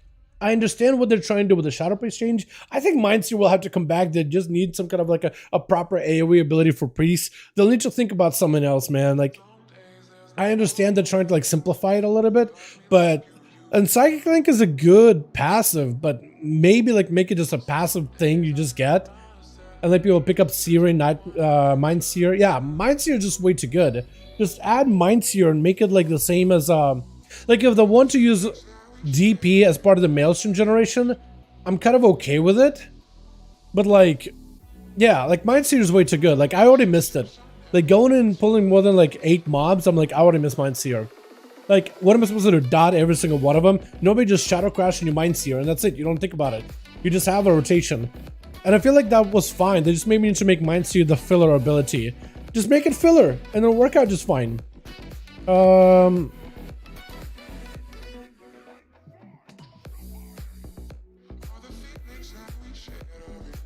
Wait, action bars? Yeah, my action bars did not work. Don't kill him yet. Please don't kill him yet. I gotta reload. Ah, okay, we're good now, I think. Switch. Are we? Hopefully we are. Now it's gonna be first up over for the team one with Vendetta trying to see if he can back up out of it, trying to go for a bit of a resetty spaghetti. It's gonna go for a shift as now trying to see if he can charge him, maybe take him down, gouge by the rogue, and now trying to see if he can maybe catch him. It's gonna be a shadow step attempt by Vendetta, but doesn't quite get it. Kidney shot onto Nox, playing a subtlety. I was thinking for some reason with the name Vendetta, you would obviously be an assassination rogue, right? But cannot. But he is not. He's gonna try to get a couple of ranges through the wall versus Nox though. Got himself plenty of damage from a distance. Nox trying to see if he can reconnect if at all possible. Let me do this real quick, chat. My UI is all kinds of messed up. Let me do one of these, right? I will move over to 1. Move over to 2. I'll do a slash reload because I kind of need to. Oh, that doesn't work super well. Maybe like this. No, it doesn't really work. Let me do that. Okay, my UI is all kinds of messed up, but it's okay. That's okay. We're solving issues. And I think we're good. I think I solved it. Okay, cool. I have keybinds for it, which is good. It wouldn't work otherwise. Gonna be a shadow strike by the rogue as Nox with a gouge. Just got a Zerker range off his Stormbolt, and the rogue just kind of takes him on a platter. Nox getting shot right after. Does not even escape for this one. Trying to see if he can maximize the damage in that spear. Got himself evasion. Gonna be a war stun for a second. Does end up hitting him with an AoE stun. Vendetta with a quick vanishes. So Nox maybe can go for a bit of recovery. The rogue will need to make sure that leaving the warrior bleeding with a rupture at all times. Otherwise, Nox is just going to start recuperating health fairly quickly. It's going to go for slow until Vendetta get a shot immediately. Does he have the damage? Does he have the secret technique? Trying to see if he can maximize that output. Shadow strikes back to back by the rogue, but it's not going to be enough. Trinket for Nox in the last second though. Disarm for disarm. Fear onto Vendetta. Maybe I'm in trouble. If Nox can maybe deny Vendetta doing any kind of damage to him, he may be alright. Warbreaker Blaystone got himself, I think, the unhinged playstyle. And it's going to be able to go for a big leap. Charge it back towards the rogue, trying to see if he can catch back up to him. Vendetta just needs one more kidney shot and you'll be good to go. Gouge into Nox. Definitely needs a stun. If he wants to live it, he's definitely going to need a stun. Trying to see if he can just shiv, slow him down. Vendetta maybe going for shadow step. Does get himself yet another kidney shot. But does he have the damage to crack through the defenses of the warrior? Cheap shot off of that kidney shot, just trying to maximize the CC. Reflect for Nox and cancel Shadow Blaze damage, I guess, out of Vendetta. Blaze right after may just go down here. I think the warrior may just have the rogue vanish right after. Does he have a way to get him out? I don't know if he does. Definitely he's bleeding. Still out in the open. Nox, does he have a Stormbolt? Catching the rogue to the second. Does he have a way to lock him down for this moment? Is it going to be a smoke bomb for a quick second? Get into a disarm. Gouge right after. Nox going for disarm to Vendetta. Charge, but doesn't quite stay on him. As the man got that maneuverability. No more leaves by the warrior. Definitely needs a Stormbolt to lock down the rogue. And may just have him right then and there. Love the commentary. Need to add the SP here to da da da da. Honestly, dude. Honestly, I did it to the da da da da. Yeah, definitely. Gonna be a kidney shot by the rogue yet again. Nox, are you living this one? Secret techniques. This man just keeps firing secrets at you back to back. Does catch a bit of health in between of the cheap shots. As a rogue, you want to make sure that your stuns are airtight. Spirit to follow. Vendetta with a stun. Gonna be evasion. Could go for overpowers back to back. Does get a pretty big hit through that evasion. Looking for that exit because Vendetta could go down. Does he have a bleed on him? He does have a bleed. Sipping up, helping him recover. It looks like the man may be able to make it out of his country. Nox still trying to deny the rogue, and it kind of reset. But looks like Vendetta got plenty of ability. Does get himself around the bend. How Demon Hunters PvP, barely see them. They are not terrible as Zerta. They're actually really good in like solos and like comps. But like in the duels, they just don't have enough like survivability to keep themselves alive. They do a lot of damage, have great defenses. It's just they don't have enough sustainability unless you get demon procs.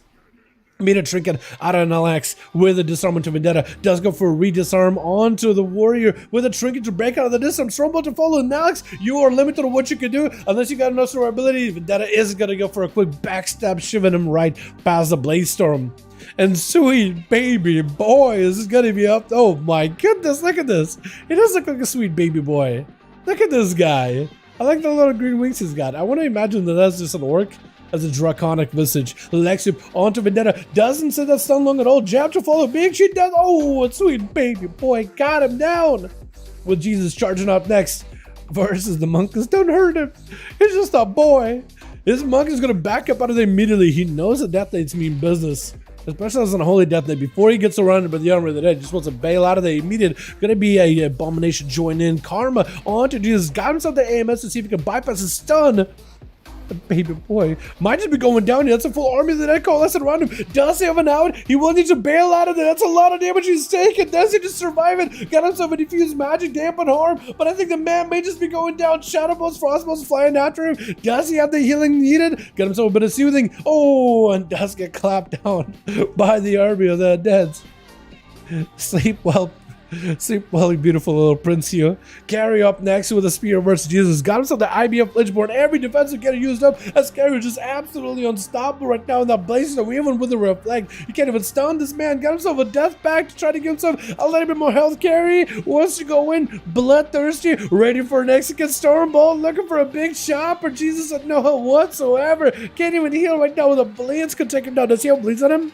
Oh, he does. Just bled out. It's Carry. Wanted to catch back to him, but couldn't quite do it. Barrock gotta be up next as a Beastmaster Hunter. But Carry, I don't even know. Arms Warriors, do they beat Beastmaster Hunters? We just don't see Beastmaster Hunters a lot in these duels nowadays. Gonna be reflected for Carry in case there's a freezing chop waiting for him. Stun, Carry immediately took it out of it. Barrock blasting out his pets.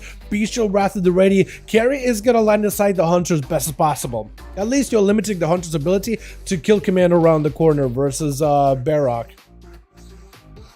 And Carry, I don't even know what are you gonna do in this case. Stormbolt does get hit with a steel trap. Gonna be immediate trinket our Barrock as the human racial comes out, blasting himself away from that, out of that, breaking out of that Stormbolt. Got himself death chakram. It's gonna be Carry trying to see if he can get aggressive. Barrock wants to make sure he doesn't freezing trap Carry while the reflect is up.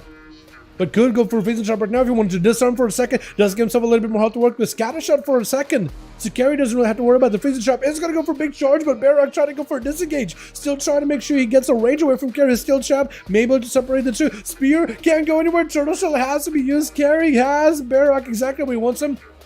Does he have a reflect? He does a reflect, but that turtle shell kept Barrock alive. Stormbolt to fall, can't do much about it. May just go down here. Trying to go for a bit of a feint death. Warbreaker right after. With a stun into Carry. Locked out for a second. Can't really beeline to Barrock. There's a steel trap for him. Leap. Should let him bypass it. Blaze Storm to follow Barrock. Trying to see if he can survive. It's going to be a charge. Steel trap. No. It goes in for that big execute. Carry with a parry immediately. Yasha trying to see if he can take him down. Carry got himself reflect. Yasha, make sure you don't get a Hodgin. So Blaze Storm to break out of the blind. Does so much Yasha to prevent some of the damage. Yasha's actually taking a lot of damage of his own. Carry just have to fight through this as best as he can. Shield him. It is not much you can do. As the shield comes out, has to play defensively. Oh no, and Coda is going to be up next. Coda. Is that like a name of like a bear? From like a Disney film? Coda? Or am I wrong about that one? Coda Crack is going to be up next. Playing marksmanship with a pet. For some reason I started with a pet, I thought BM, right? I was about to say, oh, another BM hunter. No, it's a marksmanship, and he actually got quite a bit of a bite to him. Kill shot, try to go, but it's going to be a bubble for Yasha. Kodak just needs to survive this a little bit. It's going to go for a trinket, immediate feint death right after. If he can get himself a rapid fire around the corner onto Yasha, he'll be in a good spot. The pet is going to be on top of Yasha, applying the Mortal Strike effect. Freezing trap, trick inside of immediately as Yasha trying to see if he can stay proactive here, slowing down the pet, but it's constantly applying the mortal wounds at Yasha. Not really letting him recover whatsoever. Gotta light his side, kill shot. Yasha could be down for the count. The dots are on him. He just seems good laying light inside of the guy's scatter shot. Try to go for a big kill shot. And again, blessing of protection. Maybe he can remove it. Does strength shot it off. Koda just is one more big hit. It'll be have him. Oh, another kill shot. As Koda goes in with the camo immediately. Does Sham find him? Trying to go for a root. I think the pet maybe was taking a bit of damage. Freezing trap does stop and place trick inside of it. Trying to see if he can end it right there. Gonna be a revived pet for Koda. Didn't realize his pet went down. But at least he does have a pet. Maybe he can go for pet stun as well. Give himself a little bit more survivability. If that pet can even give you a pet sack, you'll be in a good spot. That's going to be Koda. Needs every defense you got, but can't really go anywhere. That's going to be static totem. Doesn't let you just get out of there whatsoever. Scatter? Did use a death chakram, but that scatter, I think, kind of ends up you're removing the death chakram off of the guy. Wall for Sham has taken a bit of damage. Freezing trap onto the earth elemental, though. That is unfortunate. If only the freezing trap landed on the hunter, maybe, or on the shaman, then maybe the hunter would have been able to escape. Fury Flame is going to be up next as a Fury Warrior. I'm surprised we're not seeing Fury Warriors tonight, by the way, because last week Fury Warriors were really popping off. We had at least one. I think it was on Team NA. Like last immediately, his Fury Frame tried to see if he could close that gap, made himself another leap. I think he just used his one big leap. Needs another charge to catch up to Sham. Sham, seeing this massive juggernaut, this massive just hunk of meat charging in with 2 blades, just starting with bones and everything. I like his weapon too, the bony version. Gonna be a big damage on him for Sham. Fury could be in trouble. Does go for better defensive. 56% dampening is not going to be all that great. Just summon to Sham for just a second. Try to see if he can break past the totem, but can't do it. Double charging at him. Throw him both to follow. Does he have the damage? He needs himself impending victory. He needs himself anything right now but Zappa. Sham's hard. And it's not going to go down to a simple Fury Warrior. Well done, boys. Who won that one? Who got the most kills? Carrie and Sham. My god, dude. This week has been the Shaman's week, hasn't it? That's crazy. I need a beer. Oh, no. Imagine losing against him 450 out of level rogue and did 0 damage. Yeah, I'll live with you 5, man. You're fine. Hey, you know what? It's okay. You do 0 damage, you're gonna do 0. Right now as a rogue, you're like, man, I do 0 damage. Just wait until 10-1 when you do 0 crack control as well. Man, rogues, dude. Rogues, boys. Ah, they're killing us, dude. Killing us. I just, but man, the reaction to some of the rogue nerfs coming in 10-1 with CC and stuff, it seems heavy. Let's just say it seems kind of heavy. Yeah, but yeah, demon numbers are kind of okay. That would be a good auctioneer. I don't talk that. I talk fast, but not that fast. Are we doing more? We could. I have pizza waiting for me, so we could call it there. Because I'm fine getting a bit of food. We had a lot of duels tonight, and I enjoyed these a ton, man. I enjoyed this a lot. We got more tomorrow for our Team NA. Except we maybe can...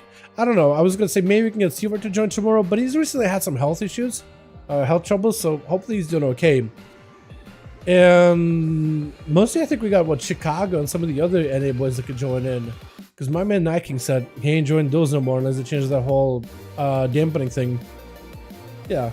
So shamans are crying in the forums about this standing PvP, more survivability and mobility. To be fair, in a 1-in-1 situation, it is a little bit different than like a 2v2 and 3v3. When you get attacked by 2 targets, I could see that become a problem. When you get attacked by 1, I feel like that's more or less manageable. So that is something to note as well. Don't want to be like, you know, I don't want to be like kind of like it's like, yo, ready? Ah, we call it here. We'll call it here, friend. Thanks for the groups. Thanks for the groups, my guy. Appreciate you. Wish me luck doing HE, Raz, and DK. How geared is that thing? You should be fine, because you don't have to worry about wins as a DK. Plus, it's heroic.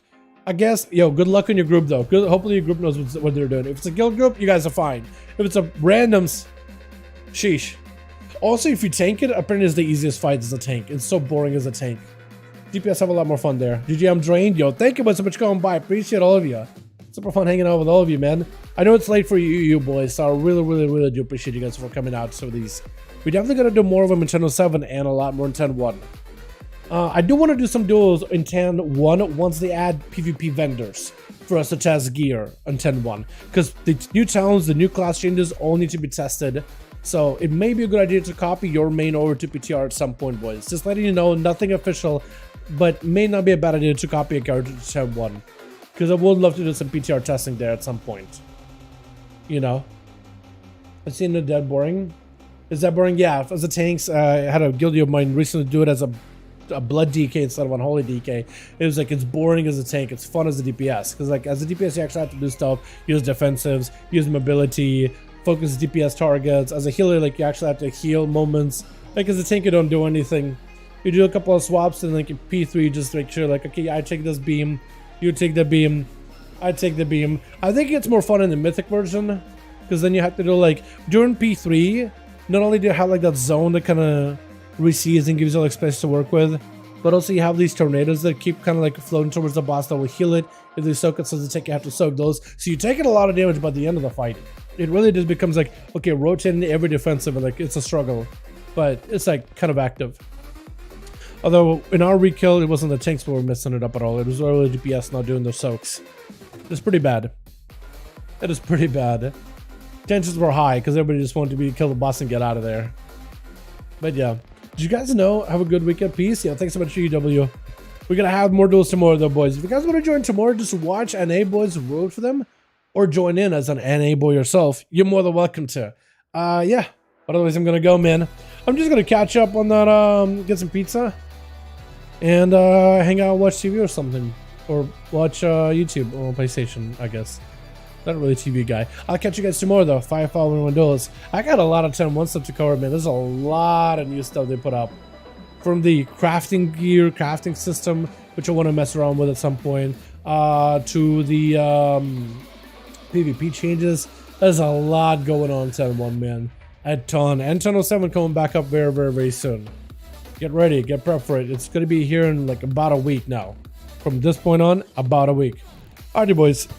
You guys have a wonderful, wonderful evening. Thank you so much for watching. I do hope you guys enjoyed.